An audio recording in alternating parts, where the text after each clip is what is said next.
After a fight at our family reunion, everyone turned against me. My own wife stared at me with pure disgust. "You have two options," she said. "Apologize to my son-in-law or leave this house forever." Instead of apologizing, I bought a one-way ticket across the country. By the time they realized I was gone, their perfect, luxurious lives were already burning to the ground. My name is Neil. I am 69 years old. Before I continue this story, let me know where you are watching from in the comments below. Hit like and subscribe if you have ever had to stand up to a family who completely underestimated your true worth. The July heat in Atlanta was a heavy, wet blanket over my brother-in-law Derek and his sprawling backyard. Smoke from the massive stone grill filled the air. More than 50 people from my wife Yvonne and her side of the family crowded the patio. I sat alone in a corner chair. I held a glass of iced tea. The ice had melted an hour ago. I watched my son-in-law Hunter command the center of the yard. He held an expensive imported craft beer. He raised his bottle to quiet the crowd. He announced he just secured a massive angel investment for his new real estate technology startup. He declared himself the financial savior of this family and their future. The entire yard erupted in cheers and applause. Derek walked over and slapped Hunter hard on the back. Derek praised him loudly for wearing tailored suits instead of dirty blue-collar work boots. Derek pointed his beer directly at me. He mocked my 40 years of running a commercial plumbing and trucking logistics business. He laughed to the crowd about how I spent my absolute best years crawling through flooded basements and cleaning out actual sewers. He called me a relic of the past who barely understood how modern money worked. Hunter smirked. He stepped forward to join the public mockery. He looked down at my worn leather boots. He told the crowd that society always needs people to clean out the gutters. He raised his voice so everyone could hear his next joke. He offered to hire me for his new corporate headquarters. He said he had a severely backed-up toilet on the executive floor. He publicly offered to pay me double my old hourly plumbing rate. He called it a special form of senior charity for the family. The entire family erupted into booming laughter. The sound echoed off the brick walls of the mansion. I looked across the patio. Yvonne stood with her elite country club friends. She wore a pristine white summer dress. She held a crystal wine glass. She sipped her Chardonnay. She looked right at me while the crowd laughed at my expense. We had been married for 40 years. She did absolutely nothing to defend me. She did not ask them to stop. She simply smiled and took another sip of her wine. She was deeply embarrassed by my blue-collar roots. She preferred the illusion of Hunter and his corporate success. My calloused hands had paid for her luxury car and her jewelry and the very clothes on her back. Yet she allowed a 32-year-old arrogant boy to humiliate me in front of her entire bloodline. The laughter continued. The disrespect was a physical weight in the humid air. I looked at the melting water rings on the outside of my glass. I set the glass down on the wooden side table. The sharp clack of the glass hitting the wood cut through the noise. I stood up. I did not raise my hands. I did not yell. I walked straight across the stone patio directly toward Hunter. The crowd parted slightly as I approached. Hunter stopped laughing. He lowered his craft beer. I stopped inches from his face. I spoke with absolute chilling clarity. I told him to enjoy his imaginary wealth and his fake corporate startup. I told him he could play the billionaire savior all he wanted. Then I pointed directly at my daughter Kendra. I told Hunter to never disrespect the calloused hands that paid for the imported silk dress his wife was currently wearing. I reminded him that my dirty work boots funded the very life he married into. The yard went completely dead silent. You could hear the charcoal popping in the grill. Hunter turned a deep shade of crimson. His arrogant smirk collapsed into sheer embarrassment. He stepped back, unable to formulate a single word. Derek stepped forward, aggressively clenching his fists. Before Derek could turn this into a physical altercation, a hand clamped down hard on my upper arm. The grip was bruising and desperate. It was Yvonne. Her face was twisted in pure, absolute rage. She did not look at Hunter or Derek. She glared only at me. She yanked my arm with all her strength. She dragged me away from the stunned crowd and pulled me behind the large brick garage out of sight. Her breathing was heavy. She turned her fury entirely on me. She treated me not as a husband, but as a rogue employee ruining her perfect social event. I stared back at her without a single ounce of regret or fear. Yvonne accused me of embarrassing the entire family in front of our highly successful white son-in-law. She screamed that Hunter was the future of this family while I was just a washed-up old mechanic. I asked her if she truly expected me to endure public humiliation without defending my own pride. Yvonne did not care about my pride. She gave me a final, non-negotiable ultimatum. She demanded I walk straight back to that patio right now. She demanded I apologize to Hunter immediately for ruining his celebration. She pointed a trembling finger toward the driveway. She stated clearly that if I walked out of that gate without apologizing, I must never return to her house again. I did not argue. I did not try to reason with a woman who valued a fake country club image over her husband of 4 decades. I turned my back on her. I walked straight down the driveway and out the iron gate. Yvonne screamed my name loudly. I ignored her. I pulled out my phone. I opened my airline application. I booked a one-way first-class ticket to Reno, Nevada, departing in exactly 2 hours. I flagged down a passing city taxi and climbed into the back seat. The driver started the meter and merged into the heavy Atlanta traffic heading toward the airport. I opened my joint banking application on my phone to pay the upcoming cab fare. The loading wheel spun for a brief second. The screen refreshed. I stared at the financial dashboard in absolute silence. The primary joint savings account showed a complete zero balance. All my emergency funds were completely wiped out. The money I trusted my wife to manage was entirely gone. The betrayal ran far deeper than a simple insult at a family barbecue. My own family had robbed me blind. They assumed I would never find out until it was far too late. They assumed wrong. I stood in the middle of the bustling airport terminal. The noise of rolling suitcases and overhead announcements faded into a dull roar. I stared down at my phone screen. The banking application displayed the joint savings account I shared with my wife. Last week, the balance sat comfortably at $80,000. Today, the bold green numbers showed exactly $14.00. I did not blink. I tapped the glass screen to open the transaction history. I scrolled past the grocery bills and the gas station charges. A massive wire transfer sat at the very top of the list. The transfer was initiated exactly 3 days ago. The recipient name glared back at me in stark black text. The money went directly into a corporate account registered to my son-in-law. His fake tech startup, LLC, received every single dime of my emergency funds. The pieces of the puzzle slammed together in my mind. Hunter did not secure a massive angel investment from a venture capital firm. He did not pitch a brilliant software idea to a board of wealthy executives. He stole his funding directly from the man he just humiliated in front of 50 people.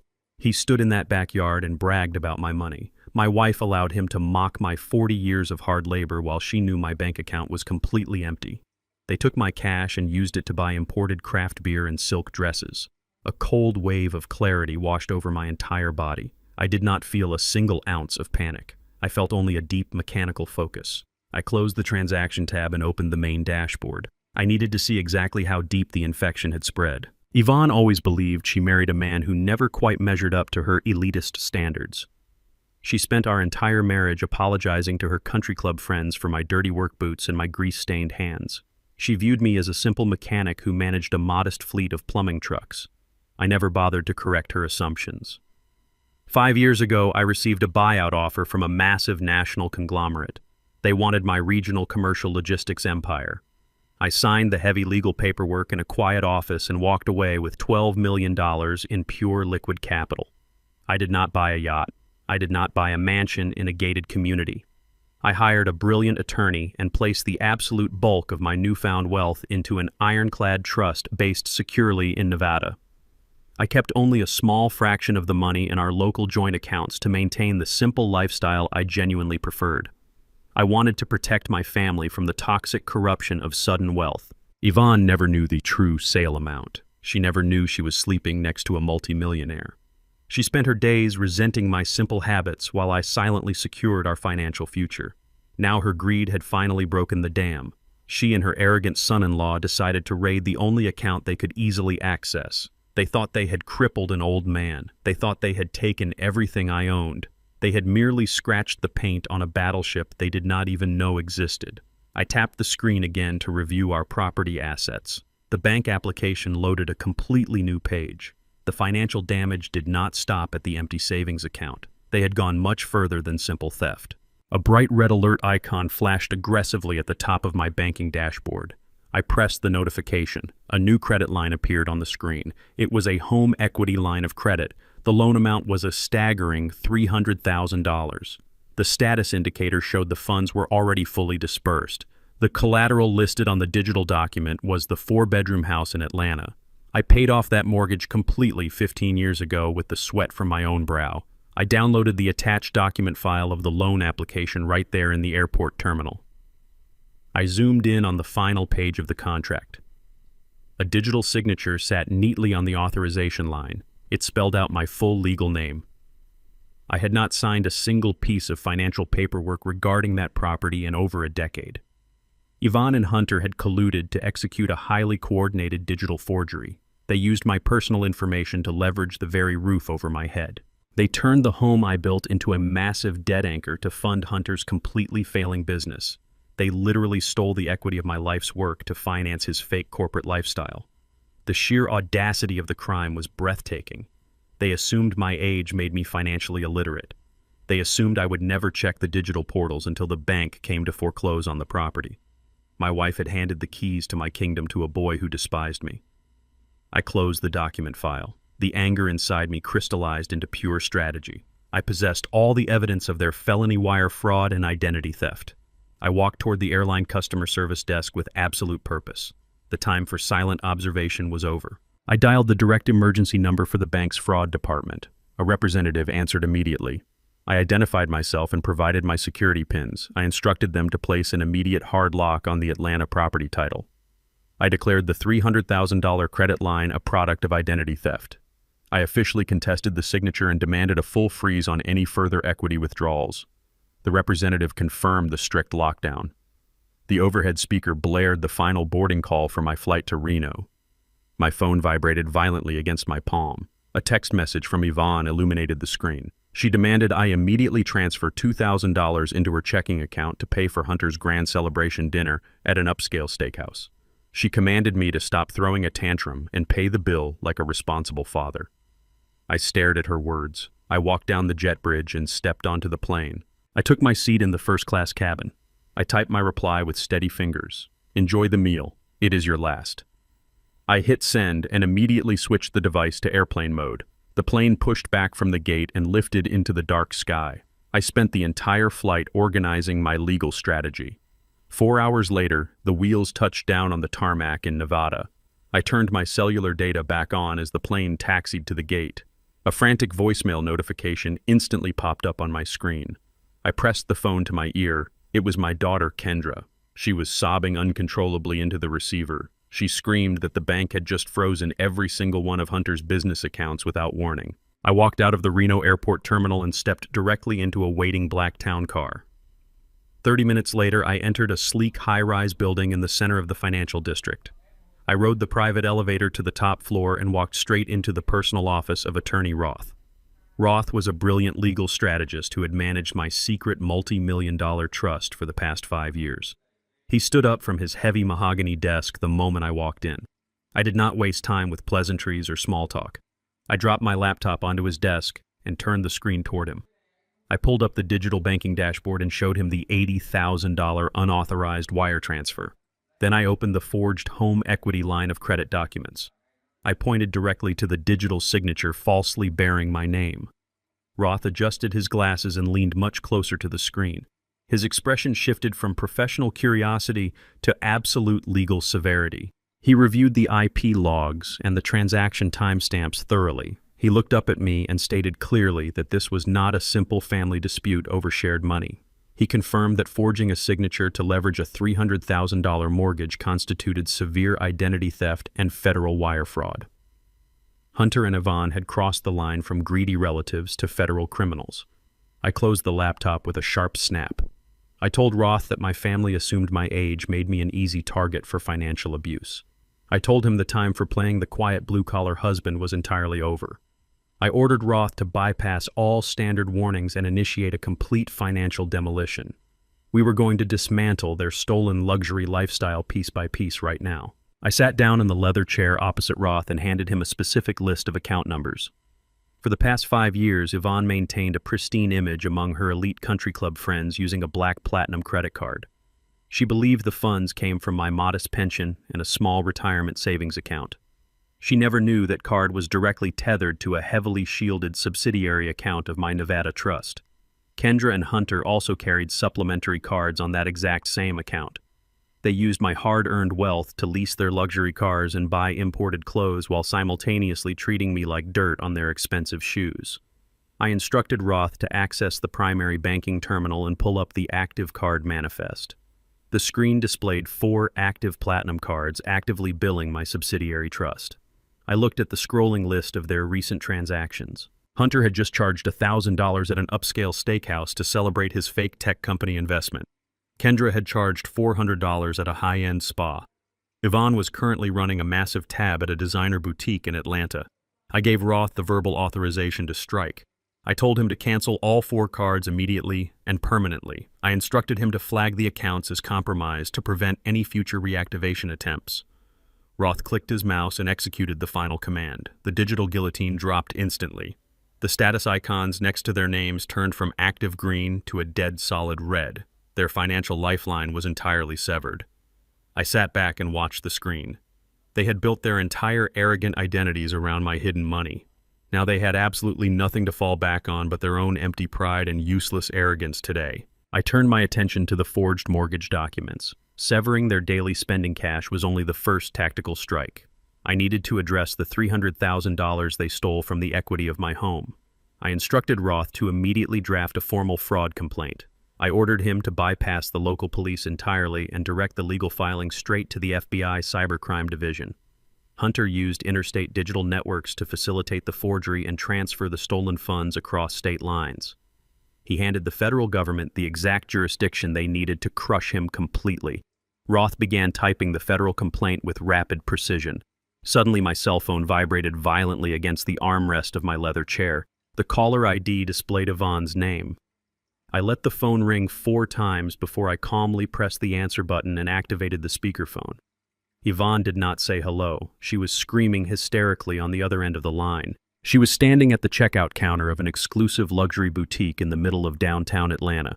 She yelled that her platinum card had just been violently declined by the main terminal. The automated system flagged the card as stolen property. The boutique manager had followed standard security protocols and literally cut the plastic card in half with scissors right in front of Yvonne and her wealthy country club friends. The utter humiliation in her voice was heavy and palpable. She demanded to know what kind of stupid banking error I had caused today. She ordered me to call the bank immediately and fix the humiliating mess before she lost all her precious social standing. I listened to her frantic breathing echo loudly through the quiet Nevada office room. I did not raise my voice or offer a single apology. I spoke with a dead and calculated calm. I informed my wife that there was no banking error to fix today. I told her the man who paid for her luxury lifestyle had officially cut the cord forever. Yvonne went completely silent for a fraction of a second before her extreme anger flared again. She threatened to log into our local joint checking account and drain every single penny I had left. I smiled coldly at the phone. I reminded her that she already drained that exact account 3 days ago to fund her son-in-law's fake business empire. Her breath hitched. The cold reality of her situation finally pierced through her arrogant exterior. She realized I knew exactly what she had done behind my back. I told her the bank fraud department had already locked the property title. I strongly advised her to stop worrying about designer clothes and start looking for a very good criminal defense attorney immediately. I informed her that the FBI Cybercrime Division would be reviewing the forged loan documents shortly. Before she could scream another angry word, I tapped the screen and ended the call. The silence in the office was beautifully heavy. I tossed my phone onto the solid desktop. I had successfully cornered them. Suddenly, a harsh warning siren blared from Roth's computer speakers. A flashing red notification dominated his primary monitor. Roth frowned and rapidly typed a sequence of security commands. He looked up at me with genuine alarm in his eyes. He announced that someone was actively attempting to breach the firewall of my master trust account. He traced the incoming ping directly to Yvonne's home network IP address in Atlanta. Roth's fingers flew across his mechanical keyboard with practiced speed. He bypassed the standard security protocols and pulled up the raw network data on his secondary monitor. The intrusion alert was not a sophisticated cyber attack. It was a desperate brute force attempt using my old passwords and outdated security answers. Roth traced the origin ping directly to the wireless router mounted in my Atlanta home office. Hunter was sitting at my personal desk and actively trying to breach the master portal of my Nevada trust. He assumed he could simply guess his way into a $12 million vault. Roth initiated a permanent hardware ban on the IP address. The system executed the command instantly. Hunter was locked out completely. He hit a digital brick wall. He realized his final financial lifeline was entirely severed. Less than 2 minutes later, my cell phone buzzed against the leather armrest of my chair. The caller ID displayed Hunter's name. I did not decline the call.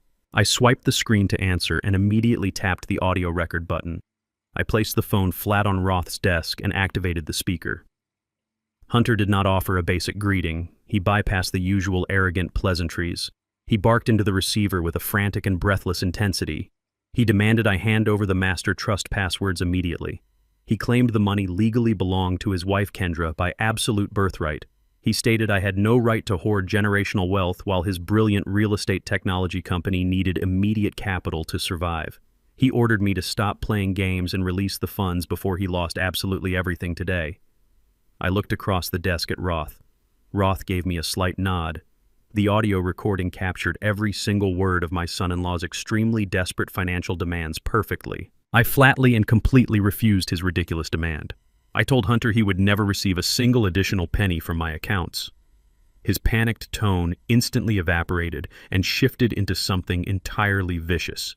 He stopped begging and started threatening me. Hunter lowered his voice and spoke with calculated malice. He informed me that he had already prepared a comprehensive medical petition to present to the Fulton County Court. He intended to declare me entirely mentally unfit to manage my own finances. He bragged that he had a sympathetic doctor waiting on standby. This corrupt physician was fully prepared to sign official legal documents stating I suffered from advanced and severe dementia. Hunter proudly detailed his entire extortion strategy over the open speakerphone. He promised to force me into a state-run medical facility against my will. He declared he would seize total control of my entire estate through a court-appointed guardianship order. He told me that once the judge granted him absolute legal authority, he would liquidate my Nevada trust and drain every single dollar to fund his real estate company. He gave me an ultimate deadline. I had to release the digital portal passwords by midnight tonight, or he would file the fake medical paperwork tomorrow morning. I did not interrupt his unhinged monologue. I did not raise my voice to defend my own sanity. I remained absolutely silent. I let him confidently detail his entire malicious extortion plot while the red recording icon blinked steadily on my phone screen. He thought my silence meant I was utterly terrified of his threats. He assumed he had backed an old, uneducated mechanic into an inescapable legal corner. He did not realize he had just handed a federal prosecutor the exact verbal evidence needed to put him in prison forever, without any real mercy today. Hunter finally finished outlining his deranged threats and loudly hung up the phone. I picked up the mobile device and ended the digital recording, the audio file saved perfectly to my secure encrypted cloud storage. I leaned forward and emailed the compressed audio attachment directly to Attorney Roth. Roth opened the file and listened to the entire conversation through his high-end office speakers. A sharp and intensely satisfied smile spread across his face. He quickly attached the digital recording to the comprehensive cybercrime report he had already drafted. The financial forgery was originally a very severe state crime. Hunter had just voluntarily escalated the situation into clear federal extortion and interstate blackmail. Roth submitted the massive evidence packet directly to his high-level contacts at the FBI field office. The federal agents now possessed undeniable proof of identity theft and criminal coercion. I knew that cornered rats always perform incredibly desperate actions when their survival is threatened. I could not simply wait blindly in Nevada while my son-in-law plotted his next malicious move. I needed absolute real-time intelligence on his physical whereabouts. I authorized Roth to hire an elite private investigator operating out of downtown Atlanta. Roth immediately wired a substantial retainer fee to a highly recommended corporate espionage expert. He instructed the private investigator to physically monitor Hunter's movements 24 hours a day. The investigator quickly established a discreet surveillance perimeter around my house in Georgia. He tapped into public traffic cameras and deployed unmarked tracking vehicles. I wanted to know every single time Hunter left the property or made a suspicious phone call. I sat back in my chair and watched the digital clock on the wall tick forward. I had successfully armed the trap. I only needed to wait for Hunter to make his final fatal mistake today. My personal phone rang loudly again just 10 minutes later. It was my daughter, Kendra. I answered the call and immediately heard her crying hysterically through the receiver. She screamed that I was completely ruining her husband's entire life. She accused me of being a bitter and jealous old man who could not handle seeing a younger man succeed. I let her vent her misguided anger before I coldly asked her about the stolen $300,000. I demanded to know why they forged my signature to leverage my house. Kendra stubbornly defended her husband. She cried that Hunter was simply trying to save their family from complete financial ruin. In her blind panic, she accidentally revealed the horrifying truth behind the fake angel investor story. The massive funds were never intended for a legitimate technology startup. Hunter owed a massive sum of money to a highly dangerous private loan shark. He stole my equity to pay off a violent criminal debt. Kendra continued sobbing and made a second catastrophic slip of the tongue. She admitted that Hunter had originally used my prized vintage car collection as the primary collateral for the illegal loan. He pledged vehicles he did not even own to secure the dirty cash. The loan shark was demanding immediate repayment, or he would seize the classic cars by force. Before I could process the sheer magnitude of this new betrayal, my phone buzzed with an incoming encrypted message. I opened the secure application while Kendra continued crying on the line. It was an urgent text from my newly hired private investigator. He sent a high-resolution live photograph taken directly from his unmarked surveillance vehicle. A heavy and dirty industrial tow truck was actively backing into my Atlanta driveway right now to repossess my vintage vehicles. I stared at the high-resolution image glowing on my secure messaging app. The private investigator had tapped into the street-facing security cameras across from my Atlanta property. A heavy industrial tow truck idled aggressively at the edge of my manicured lawn. 4 men stood in the driveway. They did not wear standard repossession uniforms. They wore heavy leather jackets and carried visible firearms holstered at their hips. These were violent debt collectors working for a private underground syndicate. Hunter had foolishly promised them my pristine vintage car collection. He pledged classic Mustangs and restored Chevrolets that I spent 2 decades rebuilding by hand. I did not panic. I opened my encrypted contact ledger and called an elite private security firm based in downtown Atlanta. I retained this specific firm during the height of my commercial logistics career to guard high-value transit shipments. I wired a $50,000 emergency retainer directly from my Nevada trust. I transmitted the verified digital titles and federal registration documents for every single vehicle in my garage. I explicitly proved that Hunter had zero legal ownership of the assets.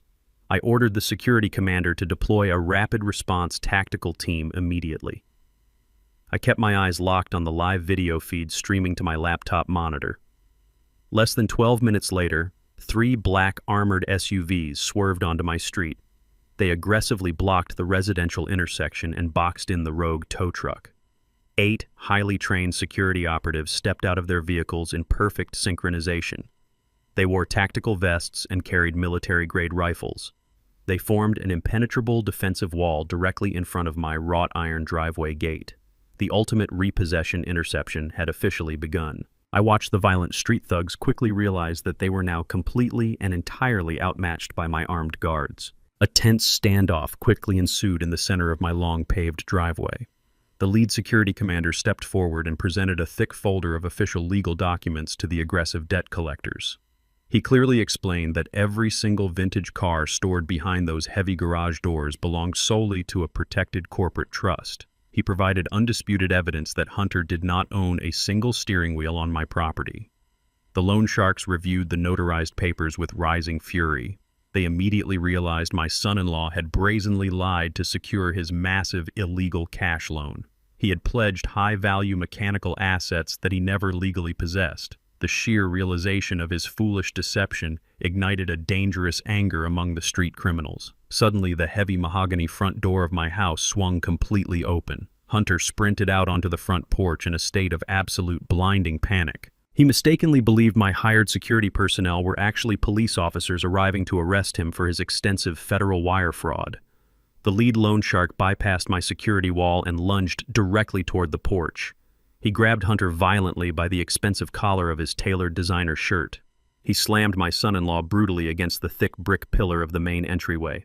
I watched the entire physical altercation unfold in perfect high-definition clarity on my glowing screen. The ruthless criminal pointed a heavily tattooed finger directly into Hunter's terrified face. He issued a final and uncompromising verbal warning regarding the stolen $300,000. He promised catastrophic physical consequences if the massive debt remained unpaid by Friday morning. My security commander ordered the criminals to vacate the premises immediately. The loan shark shoved Hunter roughly to the ground and signaled his men to retreat. The loud tow truck finally reversed completely away. Hunter scrambled frantically off the hard concrete and ran back inside the brick house. He locked the heavy front door behind him like a terrified child. Less than a minute later, my personal cell phone buzzed aggressively across the sleek surface of Roth's desk. The caller identification displayed my wife's name. I answered the call and pressed the speaker button. Yvonne was crying hysterically into the receiver. She abandoned her usual elitist tone and begged me for immediate financial salvation. She screamed that violent armed men had just attacked our precious son-in-law on our front porch. She demanded I immediately wire $300,000 to pay off the dangerous criminals waiting outside our gate. She claimed Hunter would be brutally murdered if I did not clear his illicit debt right now. I listened to her frantic sobbing echo through the quiet Nevada office. I felt absolutely no pity for her sudden desperation. I spoke with a cold and calculated emotional detachment. I firmly reminded her that Hunter was supposedly a brilliant real estate technology genius. I told her that a highly successful entrepreneur should easily be able to use his own massive angel investments to solve his personal street problems. I suggested she ask her brilliant son-in-law to generate the required funds using his corporate expertise. Yvonne shrieked that this was not a joking matter and that lives were actively at stake. I informed her that she had permanently chosen her side during the family reunion barbecue. I told her she had explicitly ordered me to leave the property forever. I informed her I was simply honoring her strict final ultimatum. I reached down and quickly tapped the red glowing icon on the bright glass screen. I completely disconnected the active call and firmly blocked her primary contact number forever. My computer monitor chimed loudly with a high-priority alert from my surveillance operative. The private investigator forwarded a highly detailed and critical textual update accompanied by 3 clear digital photographs. The first image showed Yvonne aggressively stepping out of a black rideshare vehicle in downtown Atlanta. The second photograph captured her purposefully marching directly up the wide concrete steps of the Fulton County Courthouse. The final picture documented her standing aggressively at the probate clerk's filing window. The investigator confirmed my absolute worst suspicions through his secure message.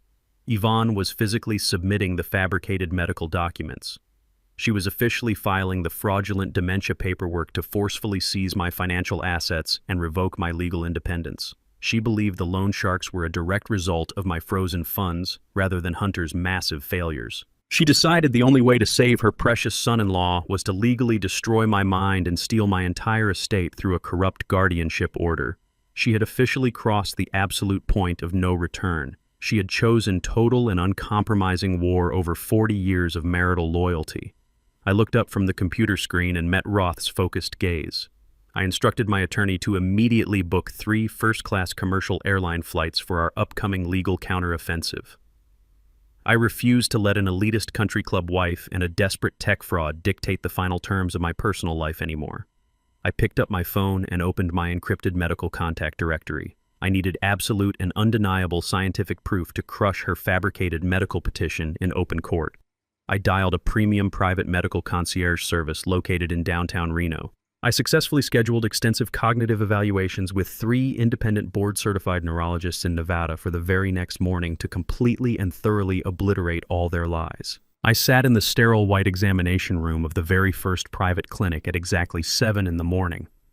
The Nevada sun was barely rising, but my mind was completely sharp. I underwent the most grueling and comprehensive cognitive evaluations available in modern medicine. The board-certified neurologists did not hold back. They strapped me into heavy MRI machines and ran extensive brain scans to map my neurological pathways. I sat through hours of rigorous psychological assessments. I solved complex logic puzzles designed to detect even the slightest hint of cognitive decline. I recalled obscure memory sequences and completed rapid-fire spatial reasoning tests. I treated the medical gauntlet with the exact same relentless focus I used to build my commercial logistics empire. I did not fail a single metric. By early afternoon, I had visited all 3 independent specialists across Reno. They reviewed my perfect scores with genuine professional admiration. I passed every single assessment with flying colors. I proved beyond any shadow of a legal or medical doubt that my brain was functioning at absolute peak capacity. I stood at the reception desks and collected my official results. I secured 3 distinct legally binding and fully notarized certificates of absolute mental competence. The thick stack of medical paperwork in my hands was my ultimate armor. Hunter and Yvonne had bet their entire fraudulent scheme on the assumption that an old plumber would easily succumb to a fake dementia diagnosis. They assumed I would simply accept my fate and surrender my hard-earned wealth. They vastly underestimated my strict discipline. I walked out of the 3rd clinic and headed straight back to the Nevada Financial District. I held the undeniable scientific proof required to completely obliterate their malicious extortion plot in open court. My mind remained an impenetrable iron fortress today. I returned to the law office and placed the 3 notarized medical certificates directly onto the heavy mahogany desk. Attorney Roth picked up the pristine documents and verified the official raised seals. A sudden notification chimed sharply from his dedicated legal communications portal. Roth opened the digital inbox and clicked the urgent incoming message. He stared at the screen with a grim and highly focused expression. The Fulton County court system had just issued a formal electronic notification. Yvonne's emergency guardianship petition had been officially received and rapidly processed by a sympathetic clerk. The corrupt judge had already granted her a preliminary hearing date. Roth downloaded the attached legal PDF file and spun his monitor around so I could read the text. The fraudulent document claimed I suffered from rapid and severe cognitive decline, making me a massive danger to my own physical safety. I scrolled down to the bottom of the final page to find the medical authorization signature. The fake diagnosis was officially stamped and signed by a man named Dr. Eris Thorne. I did not recognize the name at all. I had never visited his clinic or spoken to him in my entire life. I instructed Roth to immediately dig into the physician's professional and personal history. Roth deployed his private investigative team to execute a deep and ruthless background check on Dr. Thorne. We needed to know exactly why a licensed medical professional would risk his entire career to sign a fabricated psychiatric evaluation for a total stranger. Roth accessed specialized financial databases and reviewed restricted court records. The initial data began populating on his screen within minutes. The digital footprint left by the corrupt doctor painted a highly desperate picture.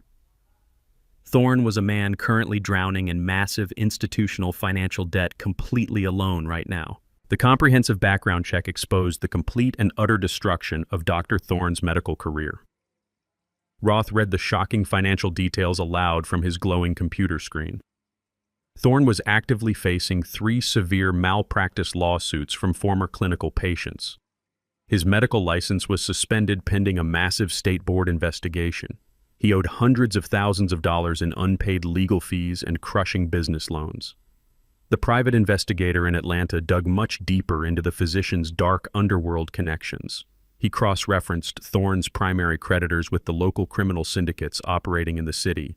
He hit a massive digital jackpot within 20 minutes. The investigator uncovered that Dr. Thorne owed a catastrophic amount of money to the exact same violent loan shark currently hunting Hunter across Atlanta. The terrifying pieces of the criminal puzzle finally snapped together perfectly. Hunter had not randomly selected a physician to forge my medical records. Hunter had actively brokered a highly illegal underworld deal to save his own life. Hunter offered the desperate doctor a massive cut of my stolen $12 million estate in direct exchange for the fake dementia diagnosis. Thorne agreed to sign the fraudulent psychiatric papers to quickly pay off his own deadly street debt. They believed they could outsmart me by colluding together to drain my ironclad trust fund. They mistakenly assumed I was completely ignorant of their complex extortion tactics. They did not realize that exposing their criminal connection gave me the exact leverage I needed to destroy them both permanently. I looked at the glaring financial records displayed on the screen.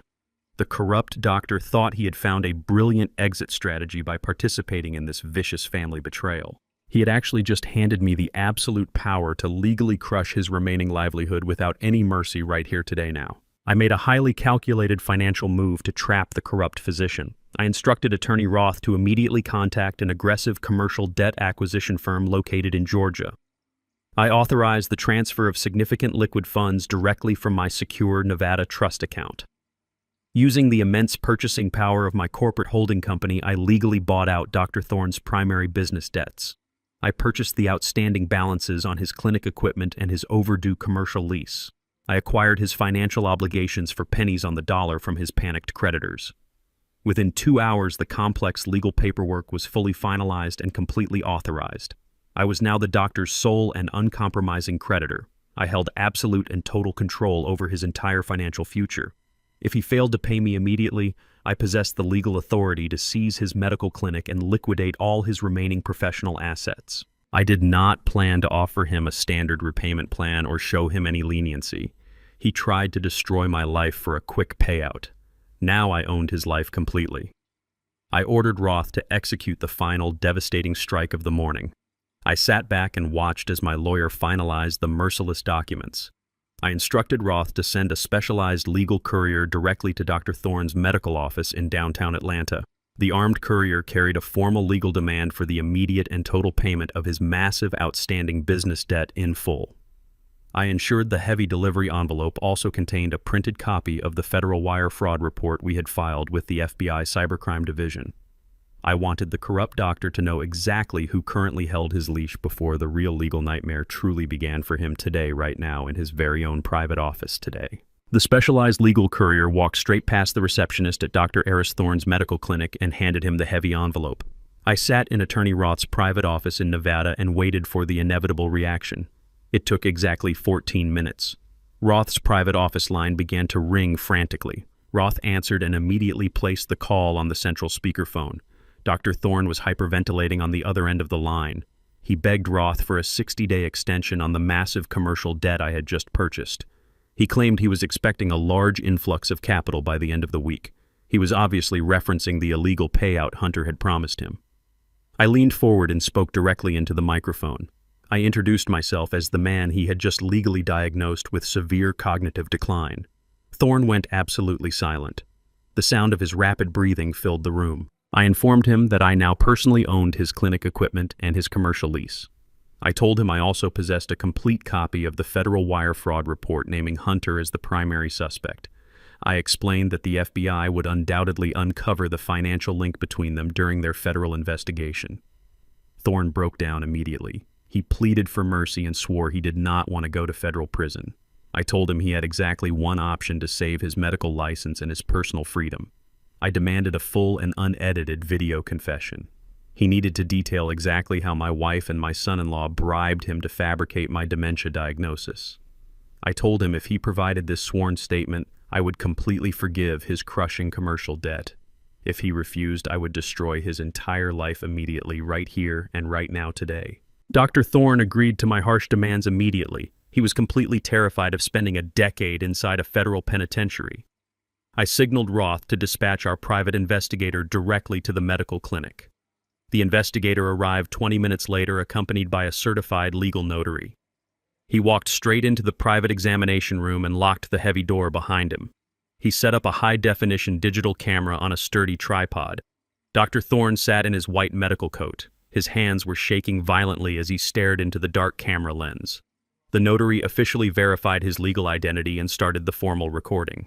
Thorne confessed to absolutely everything on tape. He clearly stated his full name and his professional license number.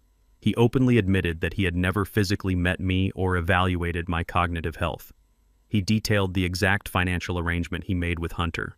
Hunter promised him $40,000 in cash from my stolen estate. Thorne confessed that my wife Yvonne personally delivered the fraudulent legal paperwork for him to sign. He explained how they planned to use his fabricated medical diagnosis to seize my remaining assets through a corrupt guardianship order. He provided the exact dates and times of their secret meetings. The private investigator did not interrupt the doctor. He let the terrified man bury his co-conspirators with undeniable verbal evidence. The confession lasted for 20 agonizing minutes. The notary stamped the physical transcript of the spoken declaration. The investigator stopped the digital recording and secured the memory card inside a locked briefcase.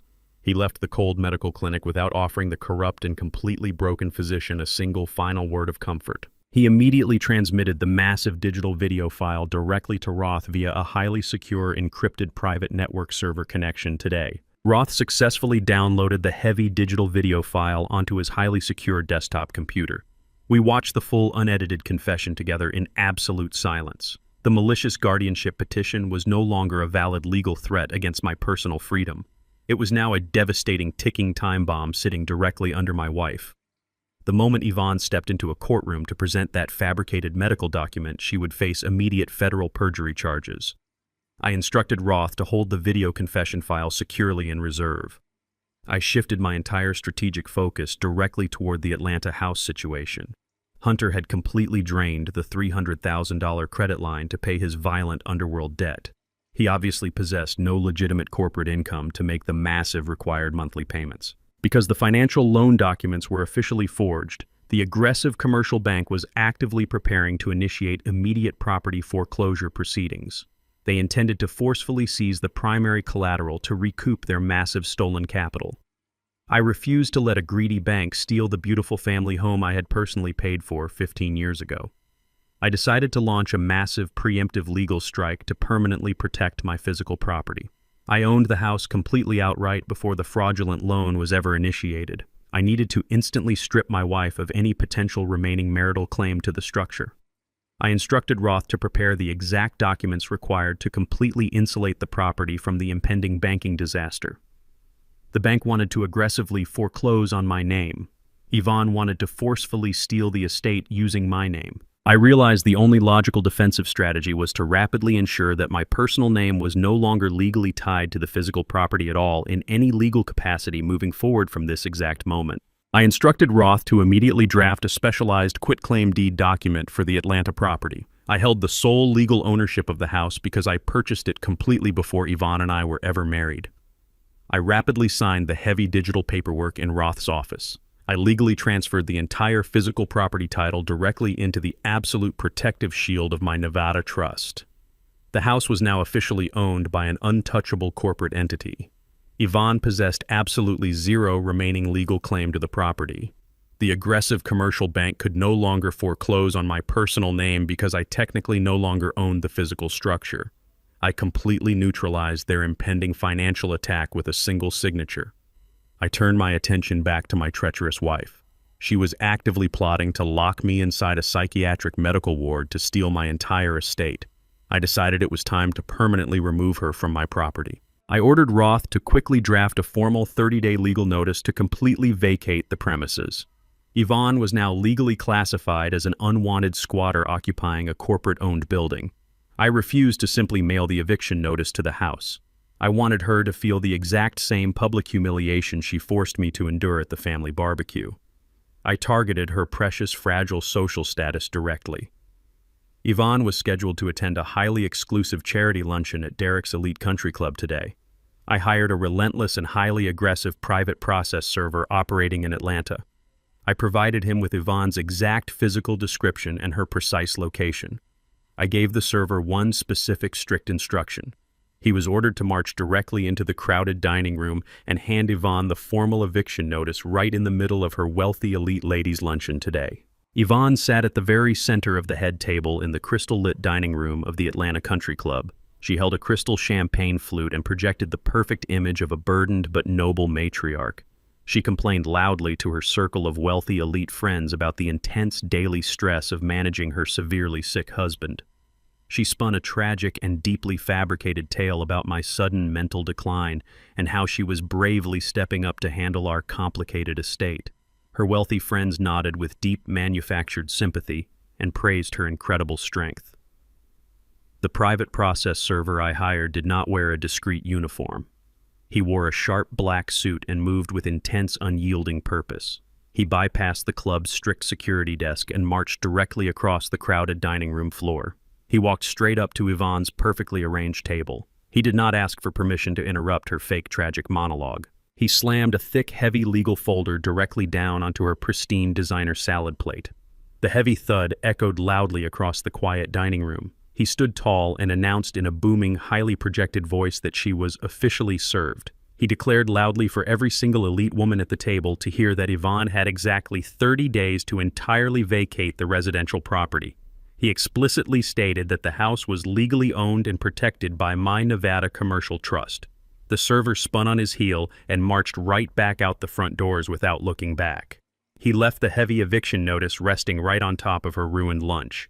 The process server's loud declaration completely shattered Yvonne's carefully constructed narrative in a matter of seconds. Yvonne stared down at the heavy legal folder resting on her crushed salad greens. The bright color completely drained from her carefully powdered face. She reached out with trembling fingers and ripped open the thick envelope to read the bold legal print. The formal eviction notice clearly and undeniably stripped her of any right to occupy the Atlanta property. Her entire circle of wealthy country club friends stared at her in absolute and deeply shocked silence. The pristine illusion of her noble sacrifice was shattered instantly by the harsh legal reality of an eviction notice. She could not formulate a single coherent excuse to explain the public humiliation to her peers. She snatched the folder off the table and ran out of the dining room in a state of sheer blinding panic. She sprinted to her luxury vehicle parked outside and locked herself inside the leather interior. She immediately dialed her son Derek. Yvonne cried hysterically into the phone and screamed that I had just publicly destroyed her entire social standing. She told Derek about the brutal eviction notice and the shocking revelation of the Nevada trust ownership. Derek exploded with absolute rage on the other end of the line. He viewed his family's reputation as his own personal corporate currency. My aggressive legal strike directly threatened the pristine facade he utilized to secure massive commercial loans for his own business.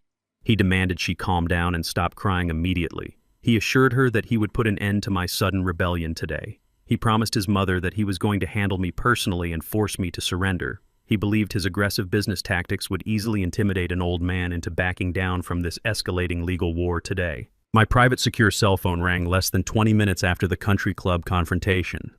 The caller identification boldly displayed Derek's personal phone number.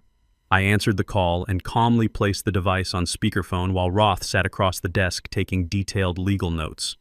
Derek completely bypassed any form of polite greeting. He unleashed a furious and highly aggressive verbal assault the moment the line connected. He threatened to personally buy a plane ticket to Nevada tonight. He promised to physically drag me out of my hotel room by my collar and force me back to Atlanta. He swore he would drag me kicking and screaming into the darkest state-run psychiatric facility he could find. He claimed he had enough local influence and money to keep me locked inside a padded medical room until the day I died. I did not interrupt his violent and unhinged rant. I let him scream until he finally ran out of breath. I sat forward and spoke with a cold and absolutely deadpan tone.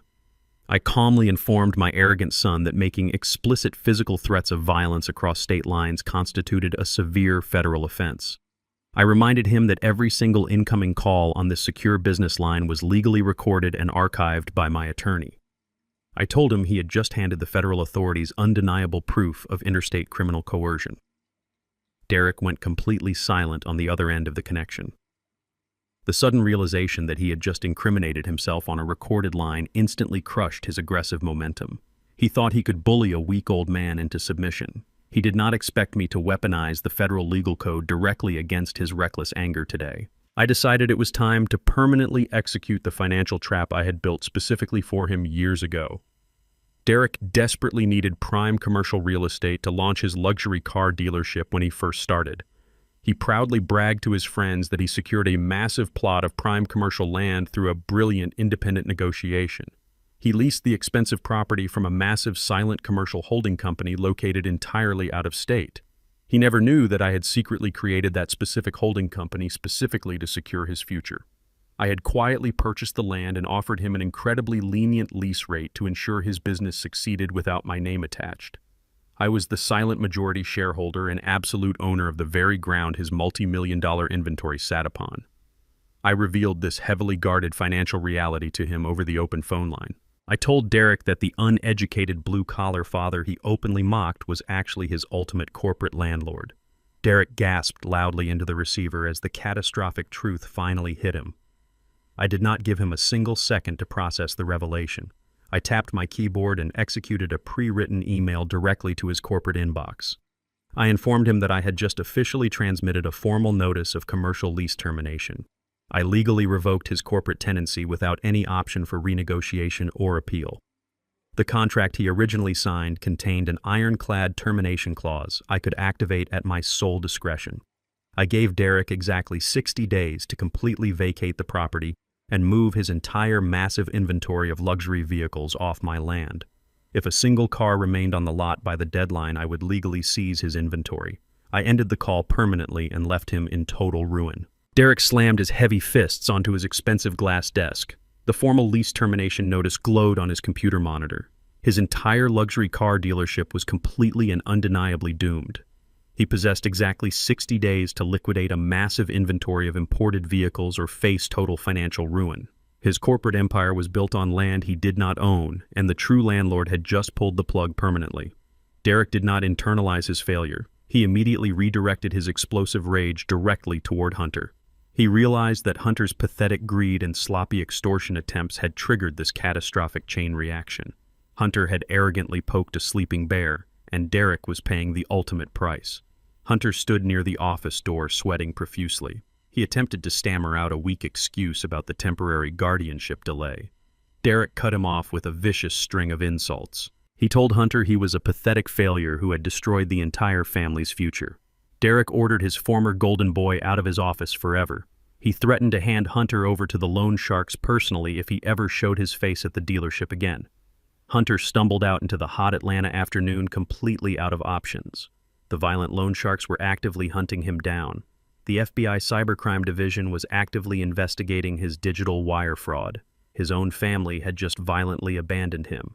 He knew Dr. Thorne had already betrayed him to save his medical license. The walls were rapidly closing in from every possible direction. Hunter realized he could not simply talk his way out of a federal indictment or a violent street debt. He made the immediate and desperate decision to flee the country entirely today. Hunter sped back to the Atlanta property in a sheer panic. He sprinted past the heavy front doors and ran directly upstairs to the master bedroom. He pulled a large leather duffel bag from the closet and began frantically packing his most expensive designer clothes. He opened his laptop and bypassed the shared financial security protocols. He accessed Kendra's private personal savings account. He executed an immediate and unauthorized wire transfer. He completely drained the final $30,000 she had managed to hide from the loan sharks. He did not care that he was leaving his wife entirely destitute. He only cared about securing enough liquid cash to disappear across the southern border permanently. Kendra suddenly walked into the bedroom holding a pile of folded laundry. She stopped dead in her tracks when she saw the open duffel bag and the glowing bank transfer confirmation on the screen. She dropped the clothes and demanded to know exactly where they were going in such a massive rush. Hunter did not look up from packing his expensive watches. He zipped the bag shut and told her coldly that they were not going anywhere together. He informed her that he was leaving alone on a one-way flight to Mexico tonight. Kendra stared at him in absolute shock. She asked how he could possibly abandon her after everything she had done to support his fake business. Hunter laughed bitterly. He told her she was completely useless to him without her father's $12 million. He stated she was just a pathetic means to a highly lucrative end. He grabbed the heavy leather bag and marched straight toward the bedroom door. Kendra lunged forward and physically blocked the bedroom doorway. She spread her arms wide and screamed that he could not simply steal her entire life savings and abandon her to the loan sharks. She demanded he stay and face the massive consequences of his own disastrous actions. Hunter did not attempt to negotiate or reason with her. The desperate coward simply lowered his shoulder and violently shoved his wife out of his path. The brutal impact sent Kendra crashing hard onto the solid hardwood floor. She screamed in pain as her shoulder struck the heavy wooden bed frame. Hunter completely ignored her suffering. He stepped right over her crying body. He quickly grabbed his passport and the thick envelope of stolen cash off the dresser. He did not offer a single word of apology or look back at the woman he had manipulated for years.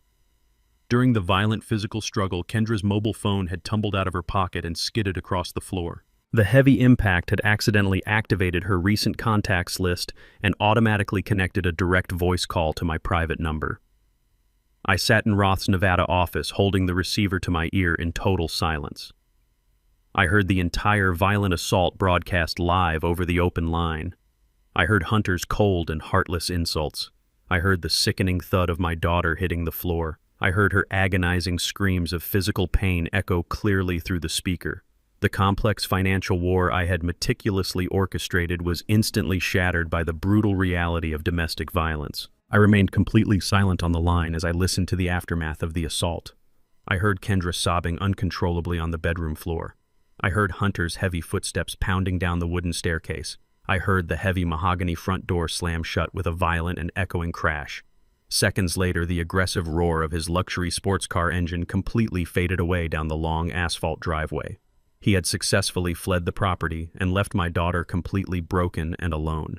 The blood running through my veins turned absolutely ice cold. My hands clenched into tight, rigid fists. The calculated corporate chess game I had played against my treacherous family was officially over. Hunter had crossed the ultimate and unforgivable line. I did not care about the forged bank documents or the stolen investment money anymore. I did not care about Yvonne's pathetic country club humiliation or Derek's ruined car dealership. This conflict had just become deeply and violently personal. I could never simply sit in a safe Nevada high-rise and leave my daughter in physical danger, regardless of her previous financial betrayal. She was still my child, and she was currently bleeding on a hardwood floor because of a coward I had allowed into her life. I lowered the phone and looked directly across the wide desk at Attorney Roth. The time for serving polite legal notices and executing clever corporate buyouts was entirely finished. I ordered Roth to immediately contact the private security firm guarding the Atlanta property and instruct them to lock down the perimeter completely. I commanded Roth to charter the fastest private jet available at the Reno airport. I was flying back to Atlanta with my armed security team immediately today. The chartered Gulfstream jet touched down on the private tarmac at the Atlanta International Airport just after sunset. I did not waste a single second inside the luxury aircraft. The heavy cabin door lowered and I stepped directly out into the thick Georgia humidity. My elite private security commander was already waiting on the dark concrete runway with two black armored SUVs idling quietly. I climbed into the back seat of the lead vehicle and instructed the driver to head straight for my residential neighborhood.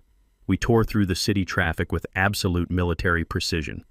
I checked the live surveillance feed on my phone one final time.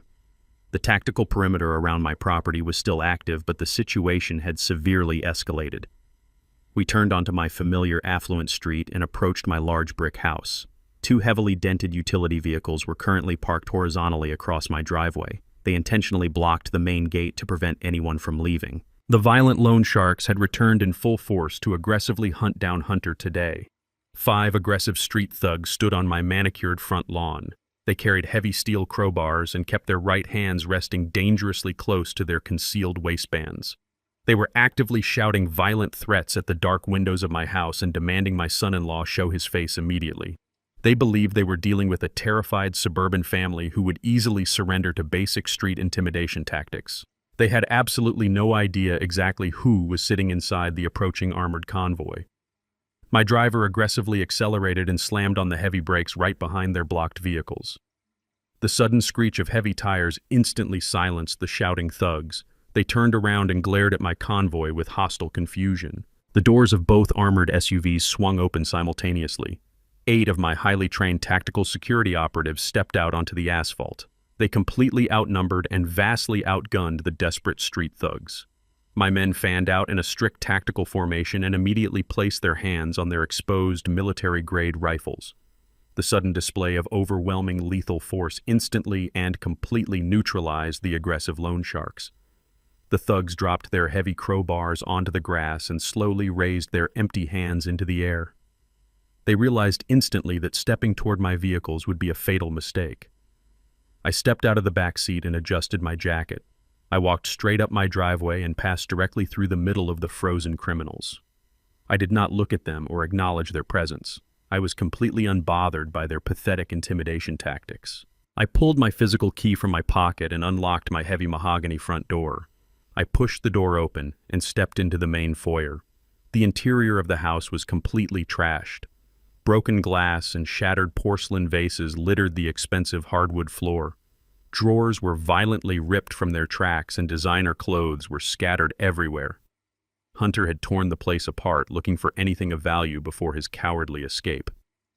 I found Kendra sitting on the living room floor, surrounded by the chaotic wreckage. A dark purple bruise was already forming rapidly along her left cheekbone where her husband had violently shoved her. She was crying silently into her hands. I could hear Yvonne sobbing hysterically from down the hall. My wife had locked herself securely inside the downstairs guest bathroom. She was utterly terrified of the violent men shouting outside and completely paralyzed by her own selfish fear. I completely ignored Yvonne's frantic, muffled sobbing coming from the locked downstairs bathroom. I walked directly into the ruined living room and knelt down carefully beside my daughter.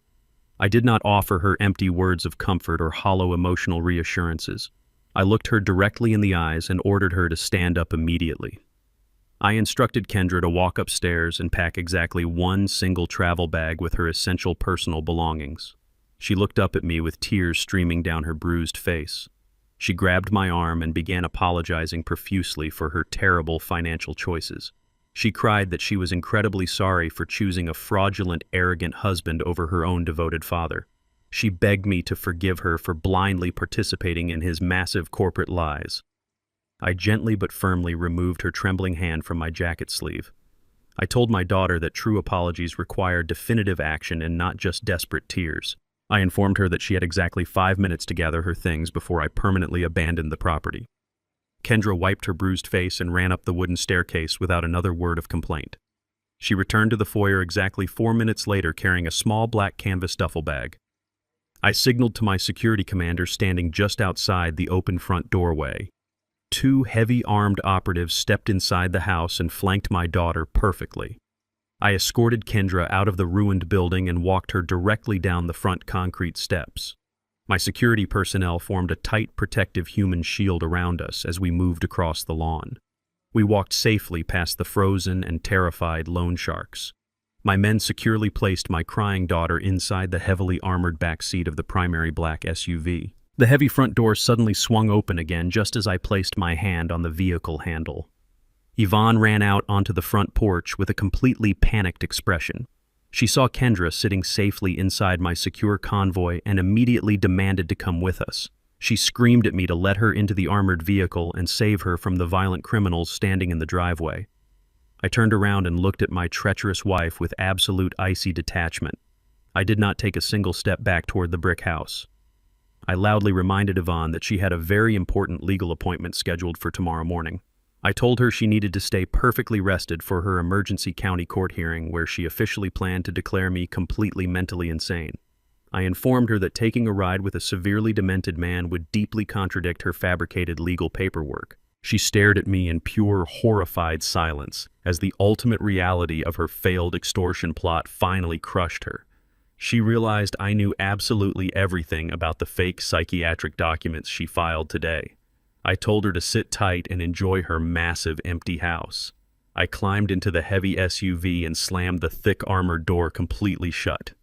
I ordered the driver to accelerate immediately. Our vehicles reversed out of the street and left the property entirely. I looked back through the tinted rear window as we drove away into the dark Atlanta night.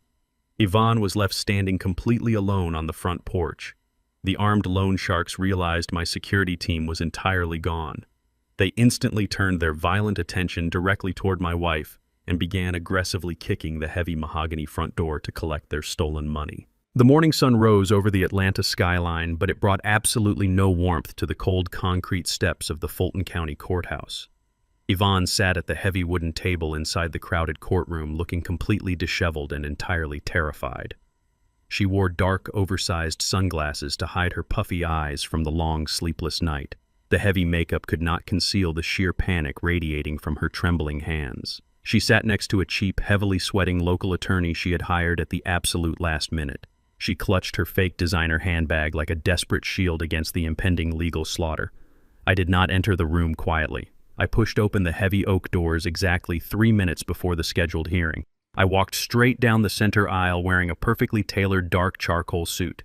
I moved with total absolute authority and unyielding purpose. I was not the confused, sick old man she had maliciously described in her fraudulent paperwork. I was entirely lucid, completely powerful, and in absolute control of the entire situation. Attorney Roth walked perfectly in step beside me, carrying a slim, sleek leather briefcase. We sat down at the opposing defense table, and I stared directly across the room at my treacherous wife. Yvonne refused to meet my gaze. She shrank down into her heavy wooden chair as if attempting to completely disappear from reality. The stern elderly judge finally entered the quiet courtroom and loudly commanded everyone to sit. The ultimate legal confrontation had officially begun today, right now. The judge adjusted his reading glasses and formally called the emergency guardianship hearing to order. Yvonne's nervous attorney stood up and fumbled awkwardly with his disorganized stack of legal papers. He presented the fraudulent petition to the court with a shaky and unconvincing voice. He loudly claimed that I suffered from rapid and severe cognitive decline. He stated I was a massive danger to my own physical safety and entirely incapable of managing my substantial financial estate. He then confidently submitted the heavily stamped medical evaluation officially signed by Dr. Eris Thorne as his primary piece of undeniable scientific evidence. He argued that the court must immediately strip me of my legal independence and grant my wife total control over all my assets to protect my well-being. The attorney finished his dramatic opening statement and sat back down heavily beside Yvonne. He believed he had just presented an airtight medical case. The judge slowly reviewed the submitted paperwork and frowned deeply at the severe diagnosis. He looked across the courtroom directly at my defense table. He asked Roth if we had any formal rebuttal to the aggressive medical claims presented today. I sat perfectly still with my hands folded calmly on the table. I did not show a single ounce of fear or intimidation. I simply nodded at Roth. My attorney stood up slowly and buttoned his expensive suit jacket. He did not immediately launch into a loud, passionate argument or loudly object to the opposing counsel's statements. He simply requested permission to approach the heavy wooden bench today. Roth walked confidently up to the judge's elevated bench carrying his sleek leather briefcase. He opened it and pulled out a thick stack of pristine, legally binding documents. He calmly handed the judge the 3 certified and fully notarized cognitive evaluations I had secured in Nevada just yesterday. He clearly explained that these grueling medical assessments were conducted by 3 independent, highly respected, board-certified neurologists. He pointed out that I had passed every single metric, with absolutely perfect scores proving undeniable mental competence. The judge quickly scanned the top-tier medical reports, and his heavy brow deeply furrowed in complete confusion. The Nevada evaluations entirely contradicted the severe dementia diagnosis submitted by Yvonne's attorney. Roth did not stop there. He pulled a thin digital tablet from his briefcase and activated the high-definition screen. He placed the electronic device directly in front of the judge. He quietly informed the court that the tablet contained a sworn and fully unedited video confession from Dr. Eris Thorne. He pressed play on the digital file and stepped back respectfully. The judge leaned forward and watched the entire 20-minute recording in absolute silence. He saw the corrupt physician clearly admit that he had never physically examined me or evaluated my cognitive health. He heard Thorne confess to accepting a massive $40,000 cash bribe from Hunter to intentionally fabricate the devastating medical diagnosis. He watched the doctor detail exactly how Yvonne had personally delivered the fraudulent paperwork to steal my entire $12 million estate. The undeniable digital evidence completely destroyed their entire malicious extortion plot in open court today. The judge stared at the dark tablet screen as the video confession finally ended. His expression rapidly hardened from professional curiosity into absolute blinding fury. The heavy silence in the courtroom was terrifyingly thick. He slowly lifted his head and glared directly at Yvonne with an intense and unyielding rage. He realized instantly that his honorable court had been maliciously weaponized for a disgusting criminal extortion plot. He recognized that my wife had intentionally lied under federal oath to forcefully steal a massive fortune. Yvonne's chief attorney immediately recognized the catastrophic legal danger. He stood up rapidly and physically stepped completely away from his client.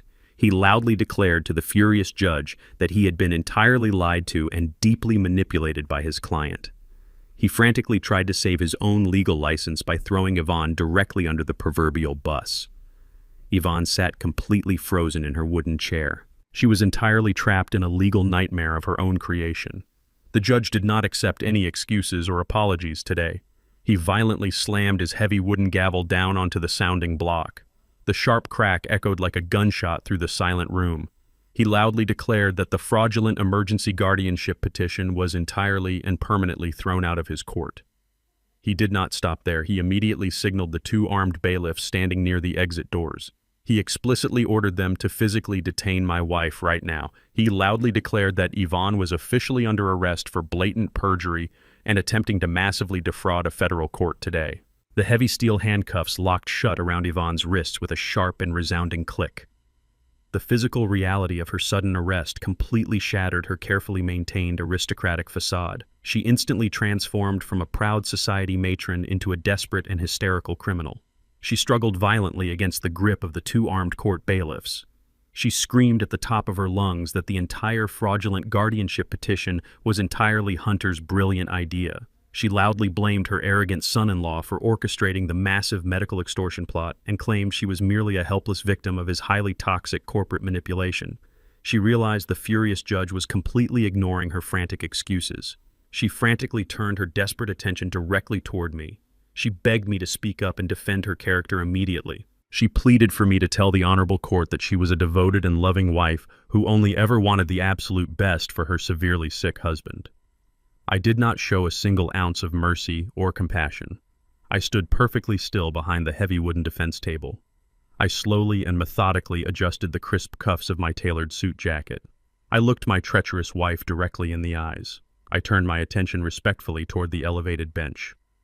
I spoke in a calm and deeply authoritative voice. I clearly informed the judge that I completely and unequivocally supported the court's swift decision to prosecute her blatant perjury to the fullest extent of federal law. I stated that her malicious attempt to steal my personal freedom and hijack my corporate estate deserved absolute judicial punishment. Yvonne gasped in sheer, unadulterated horror. She realized I was never going to rescue her from the devastating legal consequences of her own blinding greed entirely right here and now today. The presiding judge directed his unyielding fury away from Yvonne and focused entirely on the undeniable evidence of a massive criminal conspiracy. He recognized that the fraudulent medical documents submitted to his court required active coordination across multiple state jurisdictions. He immediately issued a formal and heavily prioritized bench warrant for the immediate arrest of Hunter. The judge explicitly cited the undeniable forgery of federally regulated medical records and the blatant attempt to defraud a protected corporate estate as absolute grounds for immediate incarceration. He ordered local law enforcement to treat the fugitive as an extreme flight risk. The armed bailiffs forcefully escorted Yvonne out of the courtroom. She dragged her feet and sobbed uncontrollably as they marched her directly into a cold concrete holding cell located inside the basement of the courthouse. Her expensive designer dress and pristine social reputation meant absolutely nothing inside the sterile confines of the county jail. Roth quickly packed the certified neurological evaluations and the digital tablet back into his sleek leather briefcase. We walked out of the heavy oak doors and exited the silent courtroom together. We moved through the crowded courthouse lobby with absolute and unbothered confidence. We stepped out through the massive glass doors and walked directly into the bright Atlanta sun. I took a deep breath of the hot morning air. The initial and most crucial phase of my calculated counterattack was now officially and entirely complete. I had successfully defended my personal freedom and utterly destroyed the treacherous woman who actively attempted to lock me away. I knew I could not afford to rest or celebrate my courtroom victory today. I needed to shift my entire strategic focus toward locating the dangerous coward who had violently assaulted my daughter and completely stolen her entire life savings right now today. I directed my heavily armed security detail to drive my primary armored vehicle directly from the chaotic courthouse to the heavily guarded FBI field office located in downtown Atlanta. Kendra sat completely silent beside me in the spacious leather back seat, processing the total destruction of her fabricated reality. The heavy SUV smoothly bypassed the concrete security barricades and parked securely in the restricted federal lot. I escorted my daughter into the sterile glass lobby where two senior federal agents were already waiting. We sat down inside a secure, soundproof interrogation room. Kendra did not attempt to protect Hunter or minimize his massive criminal exposure. She looked the federal agents directly in the eyes and systematically dismantled her husband's entire digital existence. She provided the investigators with the exact numerical details of Hunter's hidden offshore bank accounts. She explicitly handed over his deeply encrypted administrative passwords and clearly mapped out his desperate physical escape route. She firmly informed the focused agents that Hunter was actively attempting to cross the southern Mexican border to completely evade his massive violent street debt. Kendra then reached inside her small canvas duffel bag and pulled out a sleek silver device. She slid Hunter's primary backup laptop directly across the cold metal table. She clearly explained that she had secretly grabbed the hidden computer from his private safe during the violent physical struggle in their bedroom. She absolutely knew the machine contained the unencrypted foundational architecture of his entire fake corporate operation.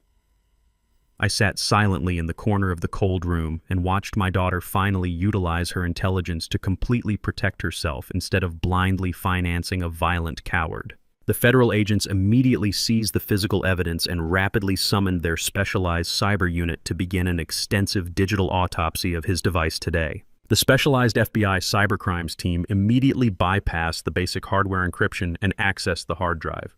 They began systematically tearing through thousands of buried corporate files and hidden transaction ledgers. They rapidly unraveled the deeply embedded financial reality behind Hunter's entire fraudulent existence. They discovered undeniable digital proof that his heavily promoted tech startup was never actively building real estate software.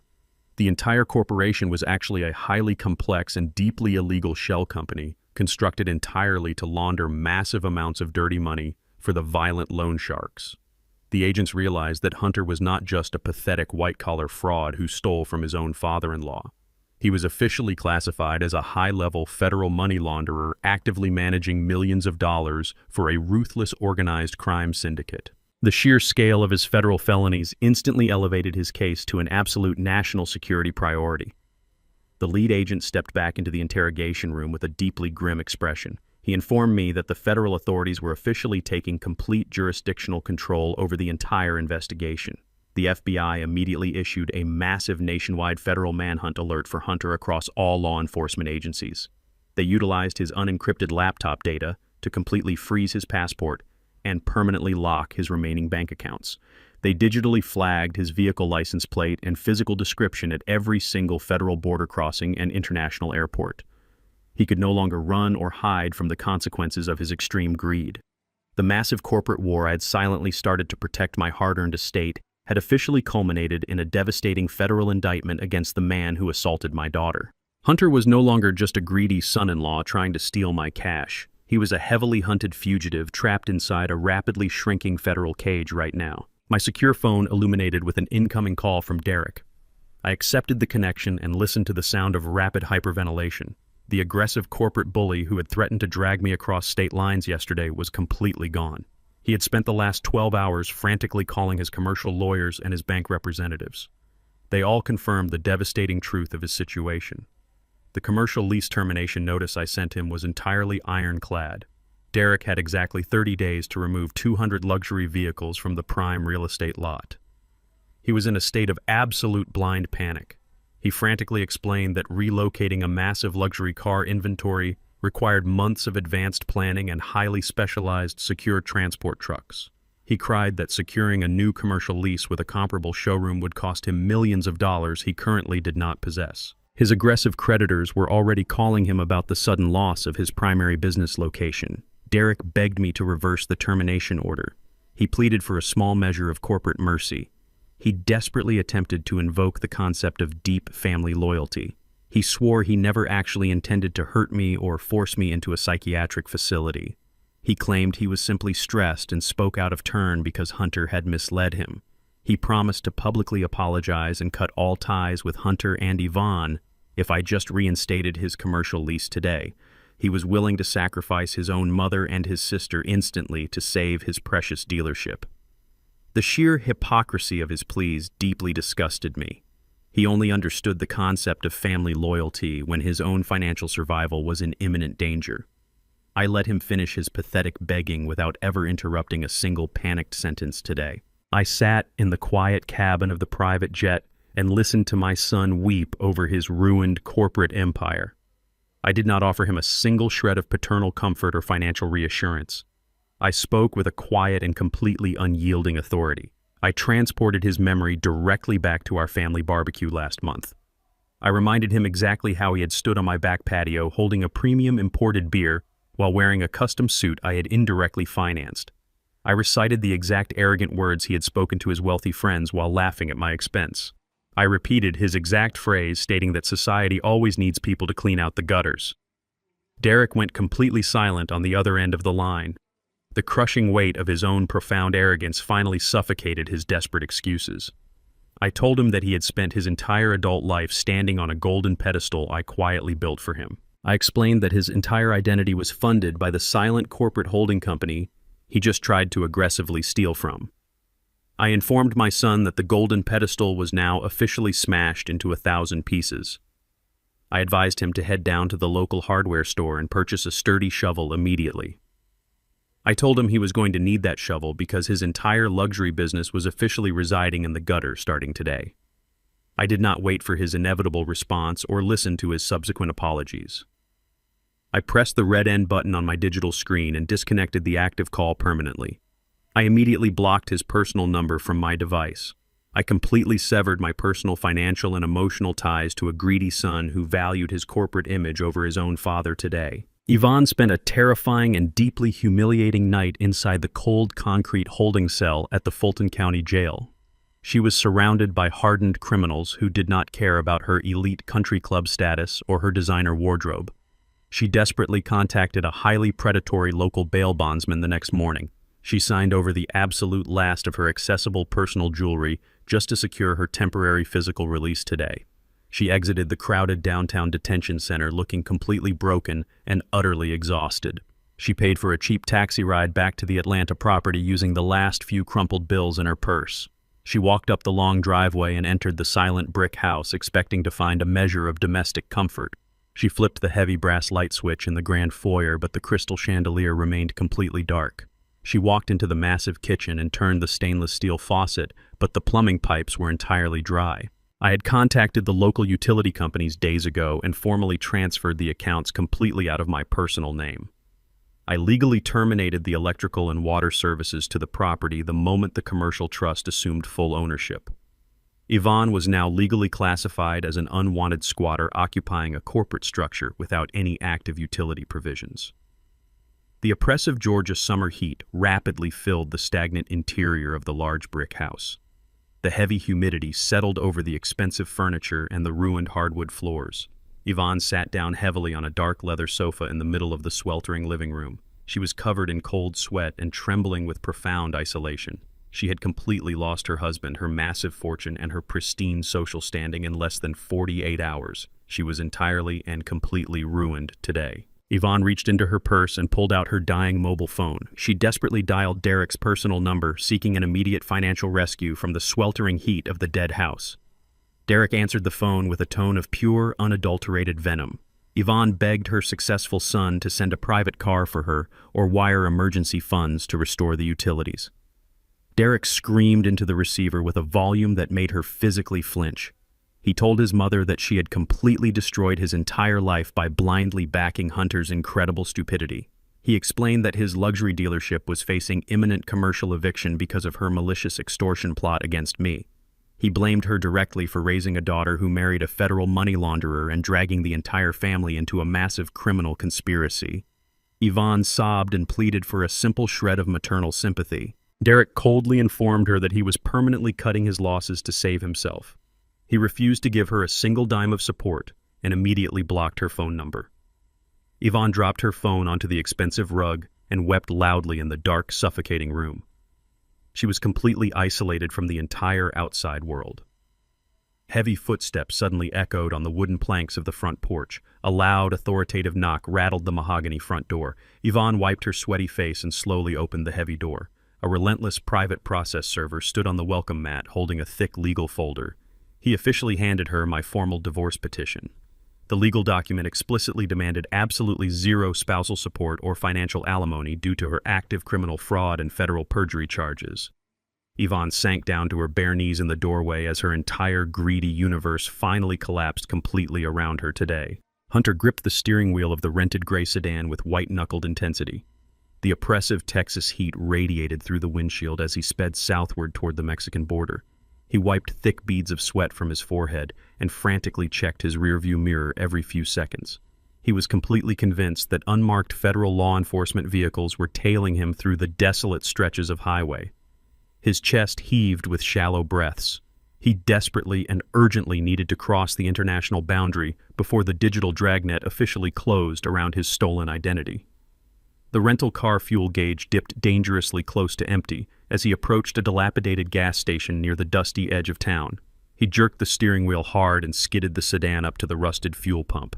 He frantically jumped out of the car and forcefully shoved a dark prepaid burner credit card directly into the cold, automated payment terminal. The machine processed the magnetic stripe for a brief, agonizing moment before emitting a harsh metallic beep. A bright red error message flashed across the digital display indicating the transaction was entirely declined. Hunter cursed violently and angrily punched the heavy metal terminal. He immediately reached into his wallet and produced a secondary corporate card hidden under a fake corporate alias. The machine rejected that payment method instantly as well.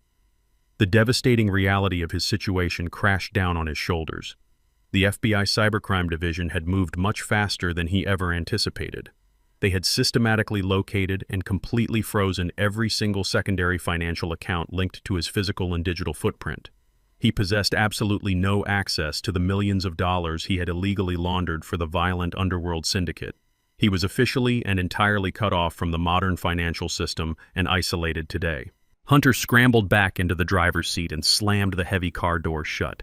He desperately reached into the passenger seat and tore open the dark leather duffel bag. He frantically counted the remaining physical currency he had stolen directly from Kendra's own personal savings account.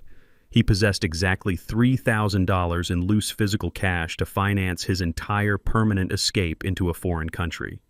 He forcefully threw the vehicle into drive and sped down the long, empty highway toward the massive Laredo International Border checkpoint. The imposing steel canopy of the border crossing loomed over the horizon like a massive mechanical trap. He frantically forced himself to take deep breaths and slow his racing heartbeat. He reluctantly joined the incredibly long line of idling vehicles waiting to clear the strict federal inspection zone. He spent 30 agonizing minutes inching his rented sedan closer to the primary security booth. He finally pulled up to the illuminated window and rolled down the tinted glass. He forced a relaxed, confident smile and handed his American passport directly to the stern, unsmiling border agent. The uniformed officer took the blue booklet and swiped it through the secure federal database scanner without ever looking up. The digital monitor inside the small security booth instantly flashed a blinding warning red color. The agent did not say a single word to Hunter. He subtly tapped a hidden panic button beneath his heavy metal desk. 4 heavily armed Customs and Border Protection officers stepped out from behind the concrete barricades and surrounded the rented sedan instantly. They leveled their military-grade rifles directly at Hunter through the vehicle windows. The lead tactical officer commanded him over a loud megaphone to shut off the engine and place both of his empty hands flat against the steering wheel immediately. Hunter completely froze in sheer blinding terror. He entirely lacked the physical courage to resist the overwhelming lethal force pointed directly at his head. The heavy driver's side door was violently yanked open from the outside. 2 massive armed tactical officers reached into the cabin and forcefully grabbed him by his designer shirt collar. They ripped him completely out of the rented sedan and slammed him face first onto the searing, hot Texas pavement. The brutal physical impact knocked the breath entirely out of his lungs. Hunter desperately screamed that they were making a massive mistake. He thrashed his legs against the concrete and loudly declared that he was a highly successful, wealthy entrepreneur. He demanded his legal right to a phone call and loudly threatened to sue the entire federal agency for unwarranted assault. The hardened border agents completely ignored his pathetic corporate entitlement. A heavy knee pressed directly into the center of his spine to pin him securely to the ground. An officer grabbed his wrists and forcefully yanked them behind his back. The sharp plastic of thick industrial zip ties tightened violently around his wrists and completely immobilized his hands.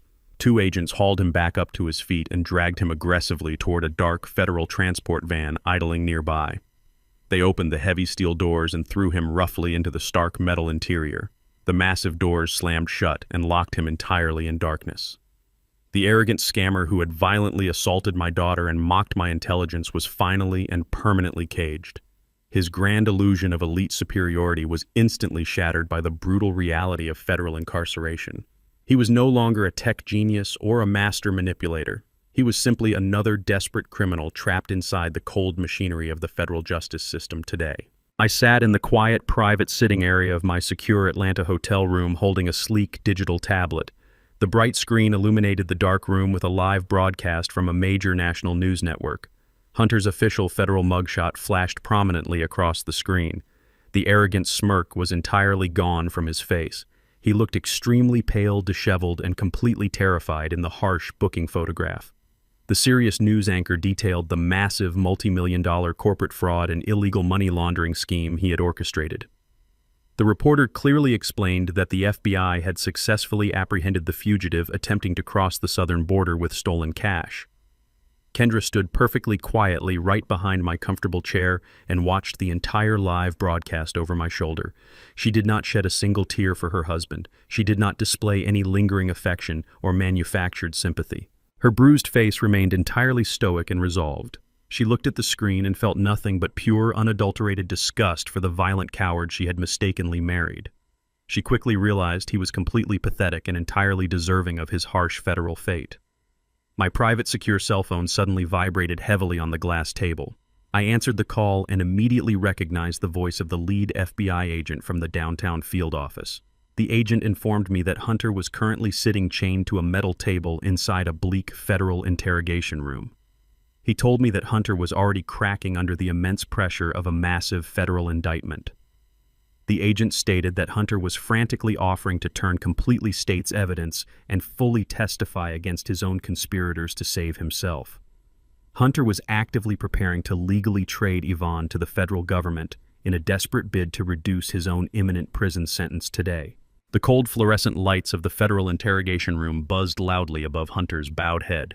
He sat chained to a heavy steel desk in a windowless facility in Texas. Two veteran FBI agents sat across from him with a thick stack of printed financial ledgers. They did not need to aggressively press him for a confession today. Hunter completely folded the exact second he realized the sheer magnitude of the federal charges against him. He looked directly at the agents and immediately offered to completely expose the entire criminal hierarchy of his family. He frantically pointed the finger directly at my wife.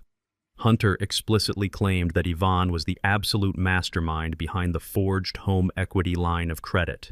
He spun a desperate narrative painting himself as a highly manipulated victim of a greedy mother-in-law. He told the federal agents that Yvonne was absolutely terrified of losing her elite country club lifestyle after I legally restricted her access to my corporate accounts.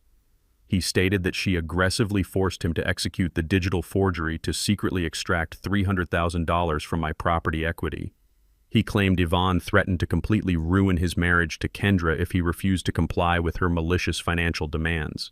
He provided exact dates and times when Yvonne allegedly ordered him to manipulate the banking software. He eagerly threw the woman who had protected him directly into the line of federal fire to save his own skin.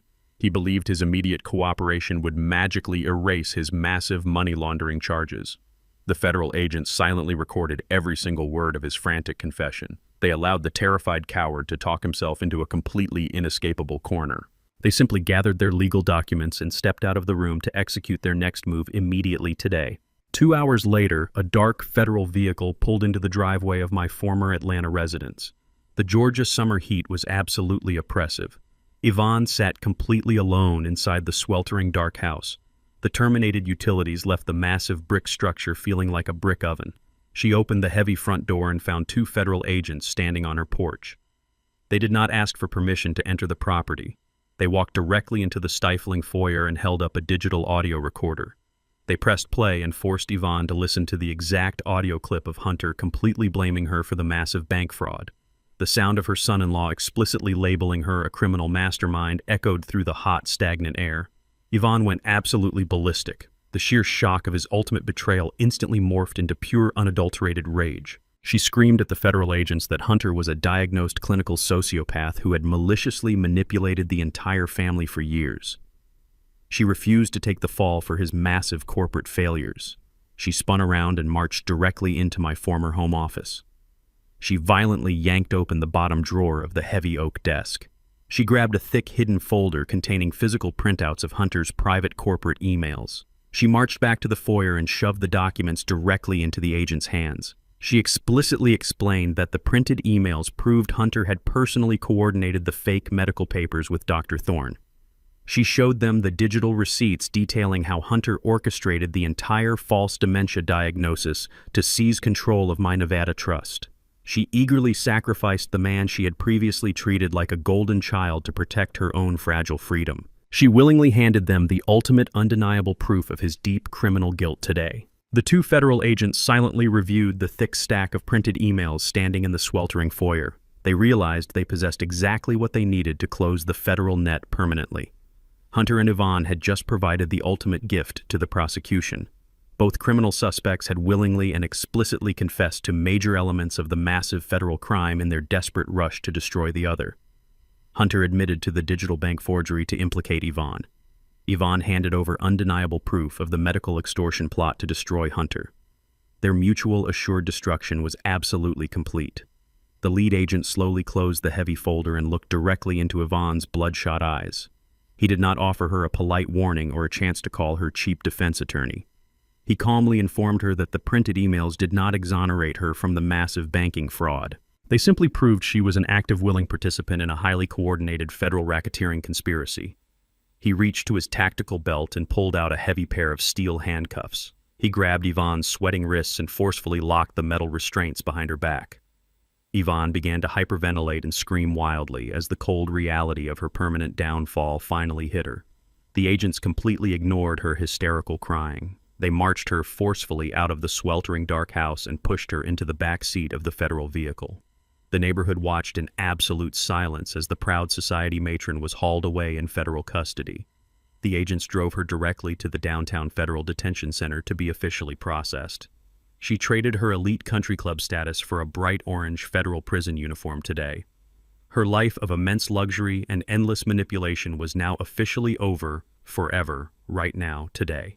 I sat quietly in my secure Nevada office listening to the final operational update from Attorney Roth. He formally confirmed that Yvonne was currently sitting in federal lockup without any option for bail.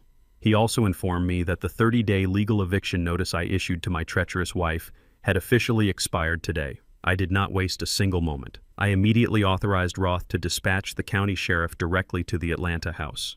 2 marked sheriff vehicles arrived at the empty property within the hour.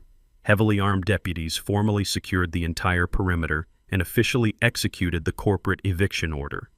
They brought in a specialized private locksmith to completely drill out and replace every single deadbolt on the exterior doors. They wrapped heavy steel chains tightly around the wrought iron driveway gates and secured them with massive industrial padlocks. The physical symbol of my old compliant life was completely and permanently shut down. The massive brick house that Yvonne had weaponized to destroy my personal freedom now stood totally empty and legally impenetrable. I felt an immense wave of absolute closure wash over my chest. I had successfully dismantled the malicious criminal syndicate my family had become.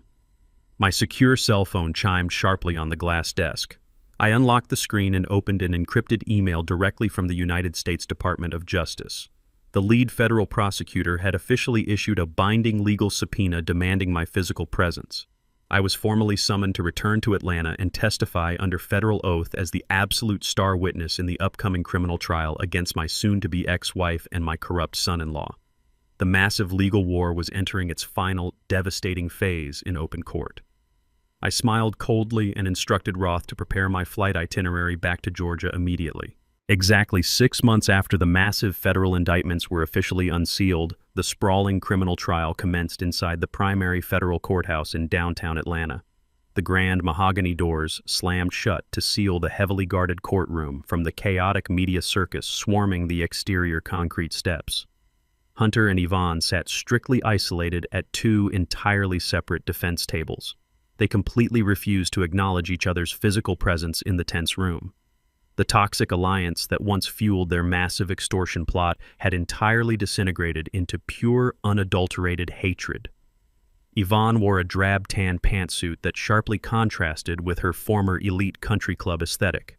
Her face was gaunt and completely drained of her trademark aristocratic arrogance. Hunter sat slouched in his wooden chair, wearing a poorly fitting borrowed suit. He nervously bounced his knee against the heavy wooden table while sweating profusely under the harsh fluorescent lights. The presiding federal judge loudly called the high-profile fraud case to order and instructed the prosecution to call their absolute primary witness. I stood up from the front row of the gallery and walked directly toward the elevated wooden witness stand. I wore a perfectly tailored dark charcoal suit paired with a crisp white shirt and a subdued navy tie. I moved with absolute undeniable authority and complete total composure. I raised my right hand and swore a binding federal oath to tell the absolute truth. I sat down in the heavy leather chair and looked directly at the 12 silent jurors seated in the adjacent box. I did not project the image of a frail, confused, elderly victim.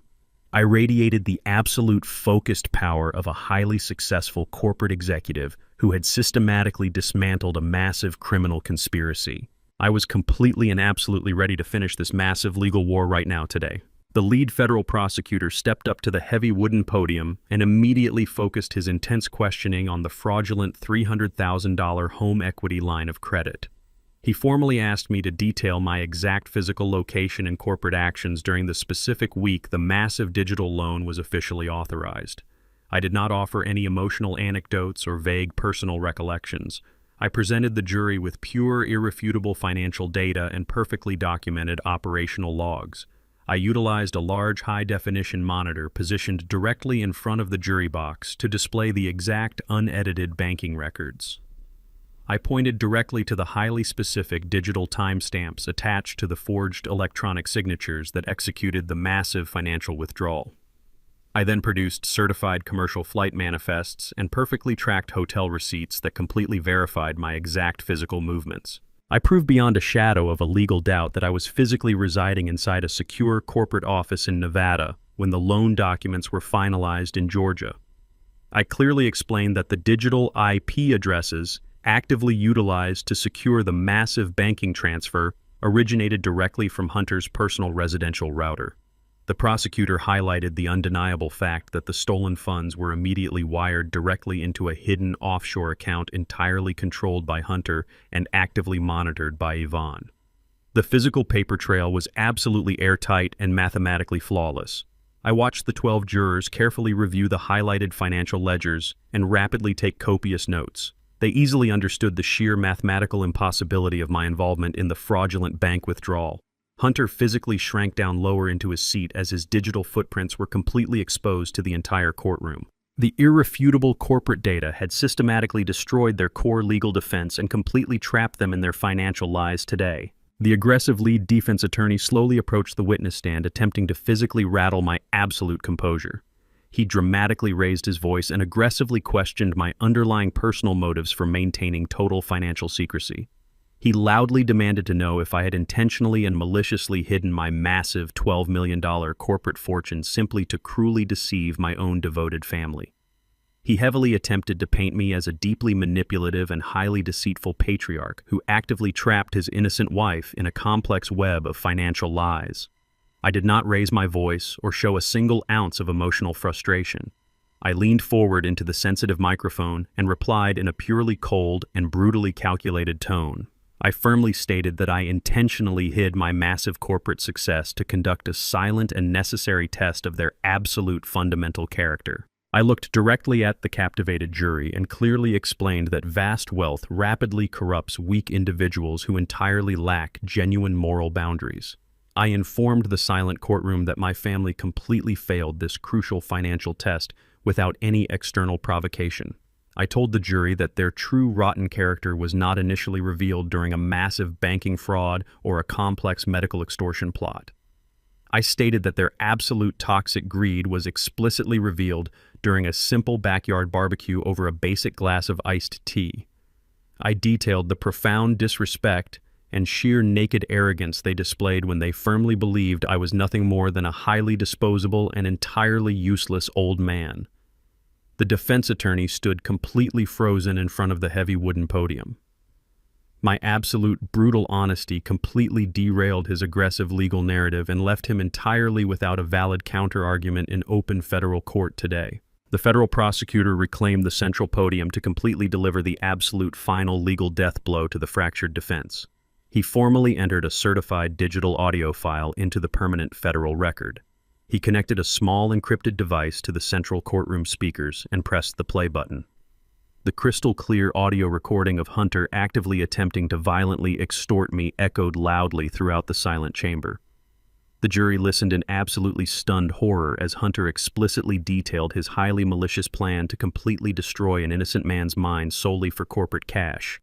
They heard his arrogant voice explicitly threaten to lock me inside a severe psychiatric facility and forcefully pump my veins full of heavy sedatives. They listened as he clearly outlined how Yvonne had fully approved the fabricated medical diagnosis to permanently steal my entire Nevada estate. The sheer naked cruelty captured on the digital recording completely drained the remaining oxygen from the tense courtroom. Several jurors physically recoiled in their heavy leather seats and glared directly at the two terrified defendants with pure, unadulterated disgust. The undeniable digital evidence completely obliterated any lingering shadow of reasonable doubt. Hunter buried his sweating face entirely in his trembling hands while Yvonne stared blankly at the dark mahogany table in complete and utter total defeat.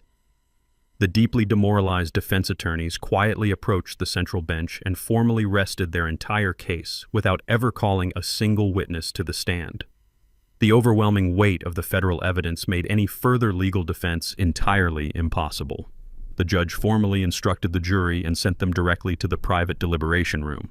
Exactly 2 short hours later, the solemn jury foreman walked back into the silent courtroom and officially handed the sealed verdict envelope directly to the presiding judge. The presiding federal judge accepted the thick manila envelope from the solemn jury foreman with a gravely serious expression.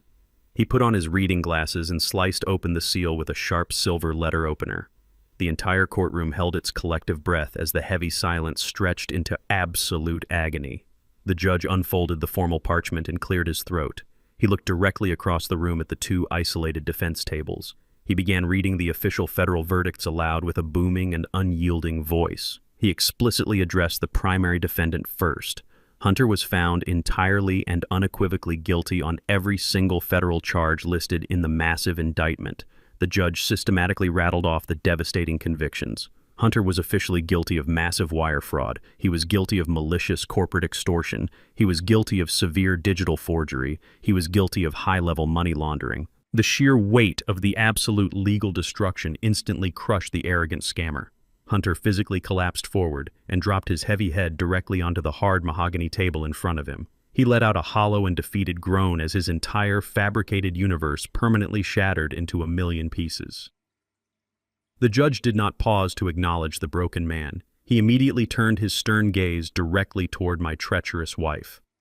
He formally announced that Yvonne was found unequivocally guilty of active conspiracy to commit federal wire fraud and blatant perjury.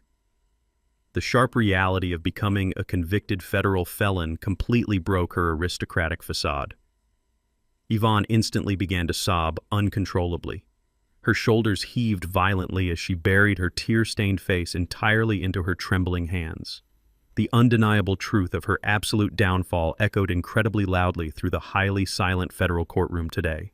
The federal judge did not delay the inevitable conclusion of this massive legal war. He explicitly waived the standard presentencing investigation period and opted for an immediate and completely swift sentencing phase right there on the spot. He stared directly down at the defeated son-in-law who had violently assaulted my daughter and maliciously attempted to hijack my corporate estate. The judge spoke with pure, unadulterated judicial fury. He explicitly noted Hunter's absolute total lack of genuine remorse and his deeply embedded manipulative nature. He clearly stated that Hunter was a highly dangerous financial predator who completely lacked any fundamental moral compass or basic human decency. The judge formally sentenced Hunter to exactly 15 years inside a maximum security federal penitentiary. He deliberately structured the harsh sentence to entirely block any future possibility of early parole or good behavior reductions. Hunter was legally guaranteed to spend the next decade and a half locked inside a sterile concrete federal cage. 2 heavily armed United States Marshals immediately stepped forward and physically grabbed Hunter by his slumped shoulders. They forcefully yanked him up from the wooden chair and aggressively twisted his arms tightly behind his back. The sharp metallic click of heavy steel handcuffs echoed extremely loudly throughout the incredibly tense courtroom. They roughly shoved the convicted felon forward and marched him directly toward the heavily secured side exit. Hunter kept his head bowed low in complete and absolute total humiliation. He dragged his feet across the polished floor and completely refused to meet the eyes of anyone in the gallery. He walked straight through the heavy wooden doors and entirely vanished into the dark bowels of the federal courthouse. He did not turn his head or attempt to look back even a single time today. The furious federal judge immediately shifted his unyielding judicial focus back toward my weeping wife. He looked down at the hysterical society matron with an expression of pure absolute disgust. He acknowledged her deeply subordinate role in the massive medical extortion plot but completely refused to grant her a full legal pardon. He formally sentenced Yvonne to exactly 5 years of highly strict and intensely monitored federal probation. He explicitly stated that her physical freedom came with a profoundly devastating financial cost. The judge officially ordered Yvonne to pay severe and immediate financial restitution to the federal court system and to my protected corporate trust. He slammed his heavy wooden gavel down and legally authorized the total immediate seizure of her remaining hidden personal assets. He systematically stripped away her secret bank accounts and liquidated her remaining jewelry collection entirely. He did not stop his aggressive punishment right there. He legally mandated that Yvonne must secure immediate full-time physical employment. He explicitly ordered the Federal Probation Office to automatically garnish exactly 70% of her weekly wages until the massive restitution debt was entirely cleared. Yvonne let out a sharp, terrified gasp as the absolute harsh reality of her new impoverished existence finally sank deeply into her mind. She realized she would spend the next 5 years physically laboring in a low-wage job just to barely survive. Her elite aristocratic identity was completely and utterly destroyed. Her luxurious country club life of expensive luncheons and endless entitlement was permanently over forever. She was officially reduced to a convicted federal felon shackled to a massive mountain of completely unpayable debt. The judge slammed his gavel one final time and formally adjourned the massive criminal trial completely right now today. The heavy oak doors of the courtroom swung open and the packed gallery began to filter out into the bright public corridor. I stood up from my front row seat and adjusted my tailored suit jacket with absolute calm precision. I walked confidently out into the wide marble hallway, completely surrounded by my silent security detail. I fully intended to walk directly to my waiting armored vehicle and leave this dark chapter entirely behind me. A sudden frantic commotion suddenly erupted directly behind my back. Yvonne aggressively broke away from her cheap public defender and physically sprinted across the polished marble floor. She threw herself violently forward and completely collapsed onto her bare knees directly in front of my expensive leather shoes. She desperately grabbed a tight fistful of my tailored pant leg with both of her trembling hands. She looked up at me with dark mascara streaming heavily down her gaunt, ruined face. She hysterically begged for my absolute forgiveness in front of the entire crowded federal hallway. She wildly pleaded for me to legally drop the divorce petition and physically take her back into my protected home. She sobbed that she absolutely could not survive the grueling reality of manual labor and severe grinding poverty. She promised to serve me perfectly and obey my every single command if I simply rescued her from her own total financial destruction. I looked down at the pathetic weeping creature clutching my ankle in absolute total desperation. I did not show a single ounce of mercy or personal sympathy. I stood completely still and reached my right hand smoothly into the inner breast pocket of my charcoal suit. I slowly pulled out a single pristine folded legal document today. I looked down at the sobbing woman kneeling on the cold marble floor of the federal courthouse. I calmly unfolded the single pristine document I had retrieved from my tailored suit jacket and held it directly in front of her wet, tear-stained face. It was the absolute final formalized divorce decree. I clearly explained that the presiding family court judge had officially signed the binding paperwork just this very morning. I informed Yvonne that her severe felony conviction for actively conspiring to defraud our marital estate carried massive and permanent financial consequences. The strict legal clauses completely nullified her legal entitlement to any portion of my corporate assets or personal wealth. I explicitly stated that she would receive absolutely nothing in the final settlement.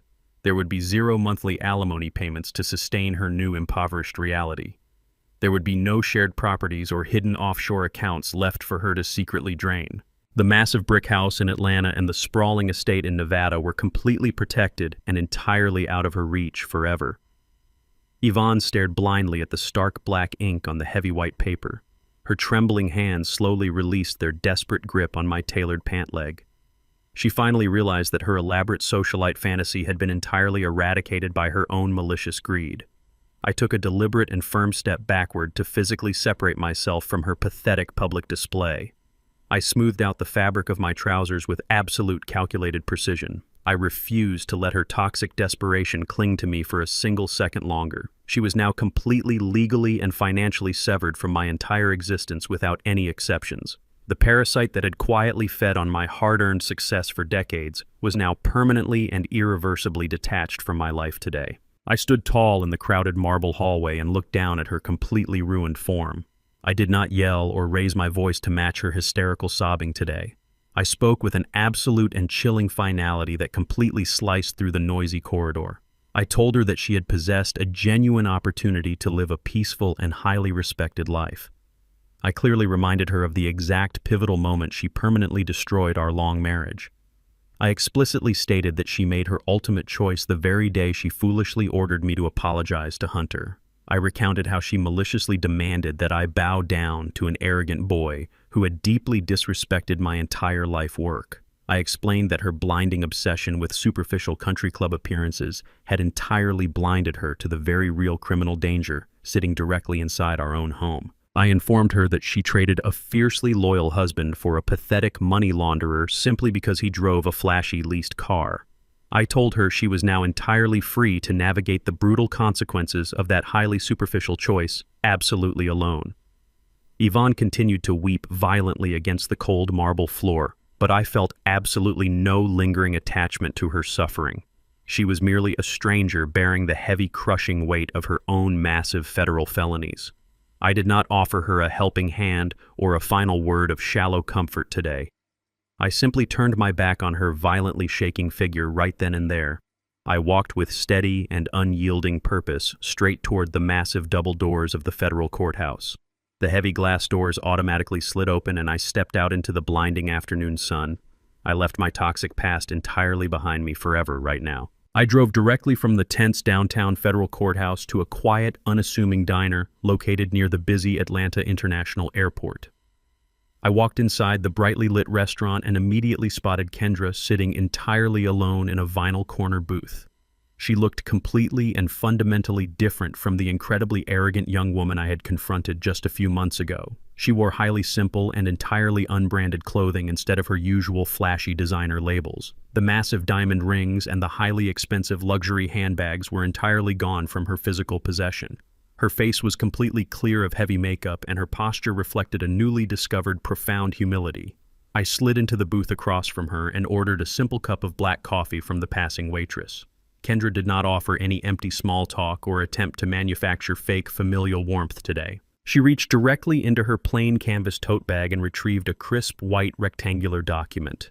She slid a certified bank check directly across the scratched laminate table toward my waiting hands. I looked down and clearly saw that the secure bank draft was made out for exactly $2,000. Kendra looked me directly in the eyes with a completely steady and entirely unwavering gaze. She explicitly stated that the certified check was the absolute first formal installment toward repaying the massive fortune Hunter had illegally stolen from my corporate accounts. She explained that she had secured a highly demanding corporate desk job and was actively working 50 hours every single week. She calmly declared her absolute intention to methodically repay every single dime her criminal husband had fraudulently extracted from my corporate estate today. Her voice completely lacked any trace of her former toxic entitlement right now in this exact diner booth today. I stared at the certified bank check resting perfectly still on the scratched diner table. I fully understood the immense physical and emotional labor required for her to save that specific amount of cash. I slowly extended my right hand and gently slid the rectangular document directly back across the table toward her. I spoke in a quiet and supportive paternal tone. I clearly instructed her to use the $2,000 to pay her monthly rent and buy necessary groceries. I told her that she needed the survival funds significantly more than my massive corporate trust did. Kendra immediately shook her head and forcefully pushed the check right back toward my side of the booth. She absolutely refused to accept any further unearned financial charity from me. She explicitly insisted on completely paying her own debts to fully earn her independent life back. She stated that accepting my money would simply restart the exact same toxic cycle of endless entitlement that had nearly destroyed her entire existence. I looked deeply into my daughter and her tired eyes and saw a newly forged, fierce pride burning brightly within them. She was finally taking absolute personal accountability for her own adult survival. I nodded in silent, profound respect and securely tucked the check directly into my wallet. The deeply destructive generational cycle of unearned luxury was finally permanently broken today. I stood up from the diner booth and walked directly out to my waiting armored vehicle. I instructed my private driver to head straight to the private airport tarmac immediately. I sat in the spacious leather back seat and calmly pulled out a thick stack of final legal contracts. I utilized my fountain pen to officially sign the final paperwork to sell the sprawling Atlanta house, completely erasing my physical footprint from Georgia. I sat across from the large mahogany desk in the quiet conference room of the downtown real estate office, finalizing the absolute final details of the Atlanta property sale. I did not sell my former home to another wealthy society matron or an arrogant corporate developer. I deliberately chose a young, highly motivated couple who worked grueling blue-collar jobs in construction and nursing. I sold the massive brick estate significantly below current market value to explicitly guarantee they could secure the traditional mortgage. The young husband shook my hand firmly, with rough, calloused fingers that reminded me entirely of my own early days building my plumbing empire. I watched them sign the closing documents with genuine, overwhelming gratitude and immense pride.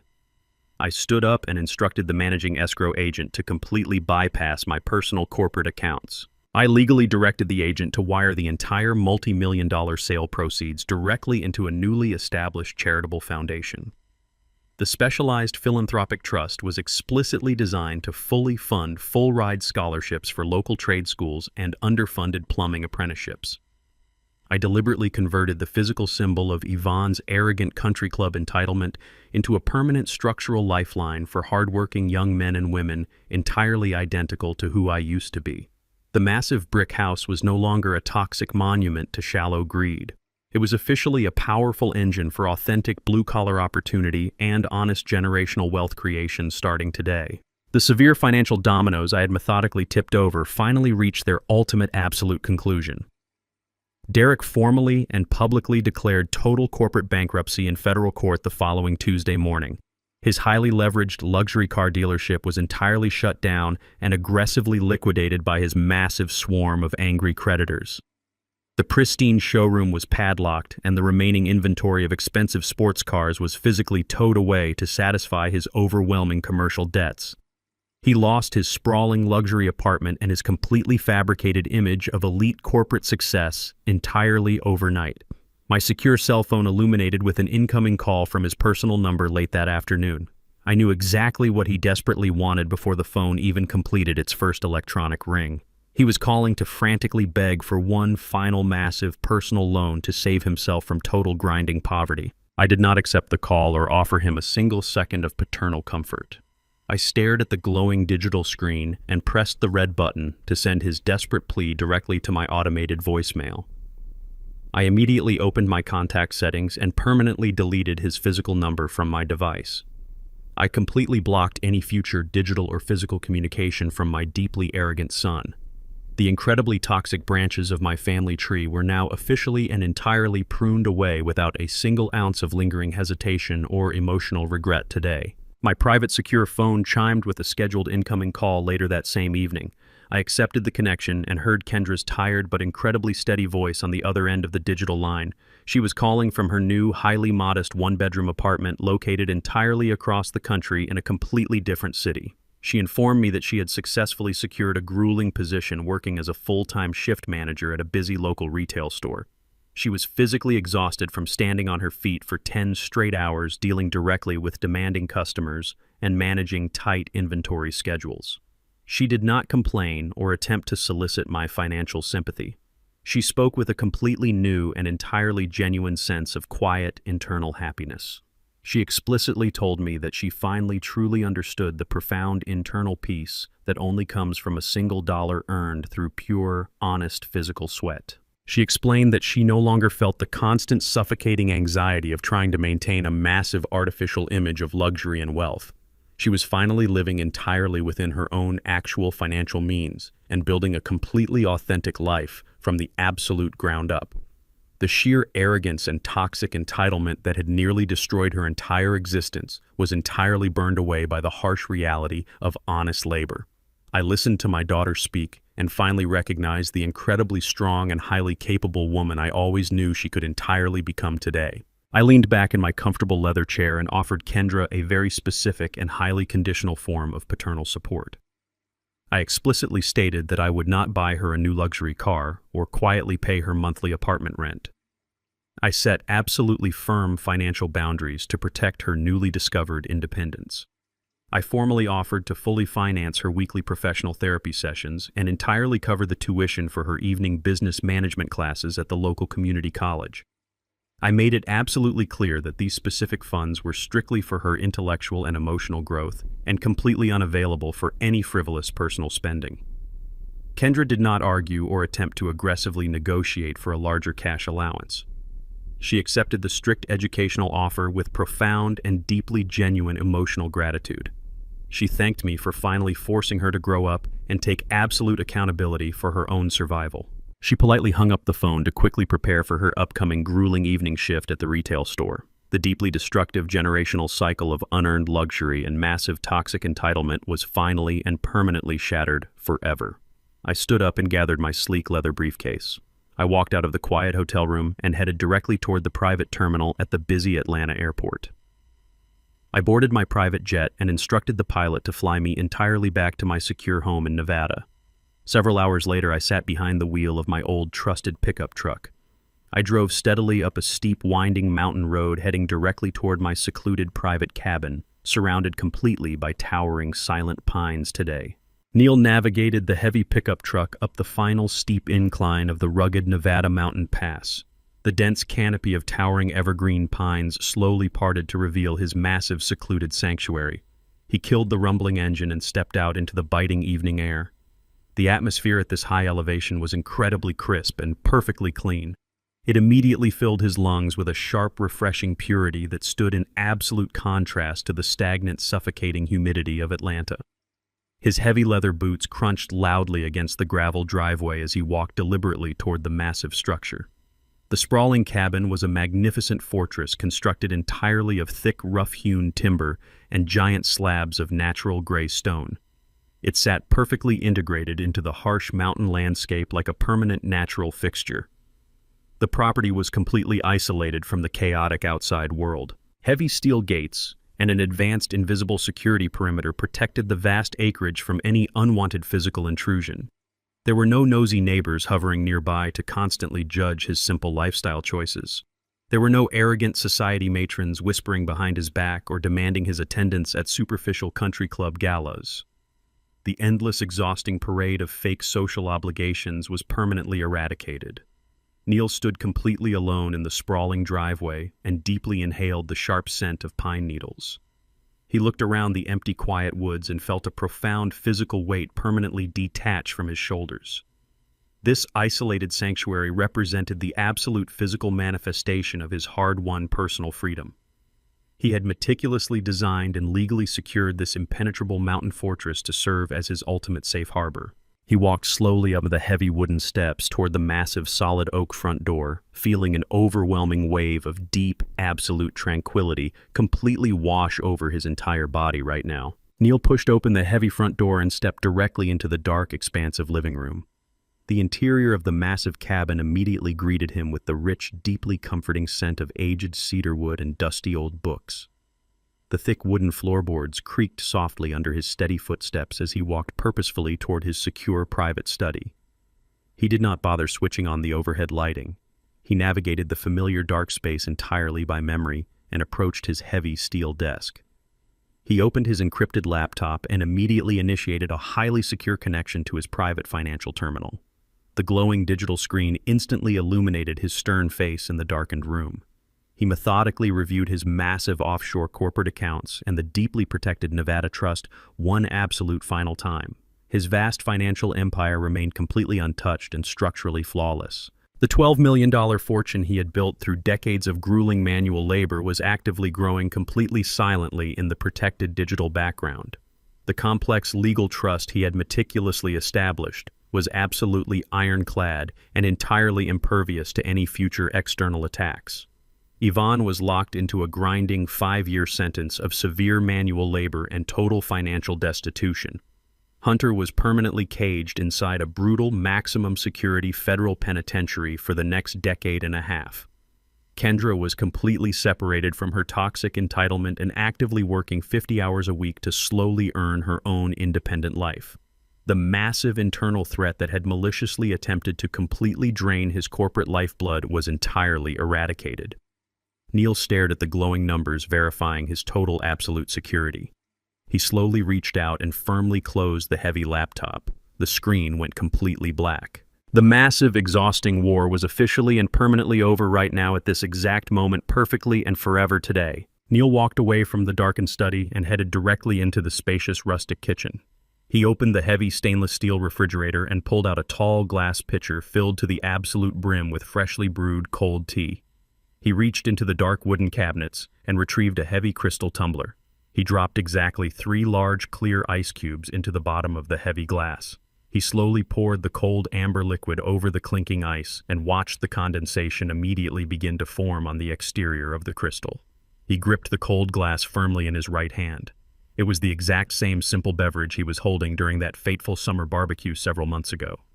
It was the precise drink he had been clutching when Hunter and Yvonne first maliciously conspired to completely steal his hard-earned wealth and permanently destroy his peaceful retirement. But standing completely alone in his secure mountain fortress, this specific glass of iced tea tasted fundamentally and entirely different. The bitter, toxic flavor of familial betrayal and silent humiliation was completely gone. The cold liquid currently sliding down his throat tasted entirely like absolute, unadulterated victory. It carried the incredibly sweet flavor of permanent vindication and total personal liberation. He savored the freezing drink for a long, quiet moment before turning around. He carried the heavy crystal tumbler directly toward the rear of the massive cabin. He pushed open the heavy glass sliding doors and stepped confidently outside. He walked completely out onto the expansive wooden rear porch that extended dramatically over the steep, rocky cliffside. He gripped the thick wooden railing and looked directly out over the incredibly vast, sweeping valley stretching endlessly below his incredibly massive, isolated mountain property right now with absolute, complete, deep personal satisfaction here today. The bright setting sun began to slowly drop directly behind the rugged, jagged mountain peaks located on the distant western horizon. It cast a brilliant, glowing golden light entirely over the massive ancient pine trees completely surrounding the secure cabin. The sky exploded into incredibly vibrant shades of deep orange and burning crimson. Neil watched the stunning natural light show entirely uninterrupted by the toxic demands of his former chaotic life. There was absolutely no one frantically calling his secure phone demanding unearned cash or free luxury vehicles. There was entirely no one loudly questioning his fundamental human worth or constantly demanding his unending subservient obedience. He was completely untethered from the parasitic leeches who had previously attempted to entirely drain his massive personal success. He had successfully built a sprawling $12 million corporate fortune entirely with his own 2 calloused hands over 4 grueling decades. He had strategically protected that immense wealth completely with his own brilliant razor-sharp mind. He had systematically dismantled his arrogant, malicious abusers completely legally without ever having to violently raise his fists. The absolute total silence radiating across the isolated mountain property was incredibly deep and profoundly peaceful. It was not a lonely or heavily depressing isolation. It was a fiercely independent and beautifully calm absolute solitude. He slowly raised the heavy crystal tumbler to his lips and took one final, deeply satisfying, long sip of his freezing iced tea. He completely savored the cold, sharp flavor as the cool evening mountain breeze blew gently across his weathered face.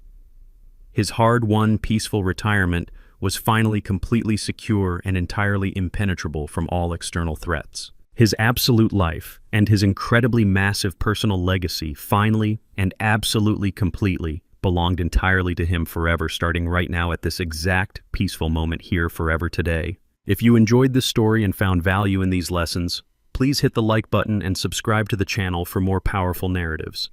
Share your thoughts in the comments below. Have you ever had to set strict financial boundaries with toxic family members? Let us know.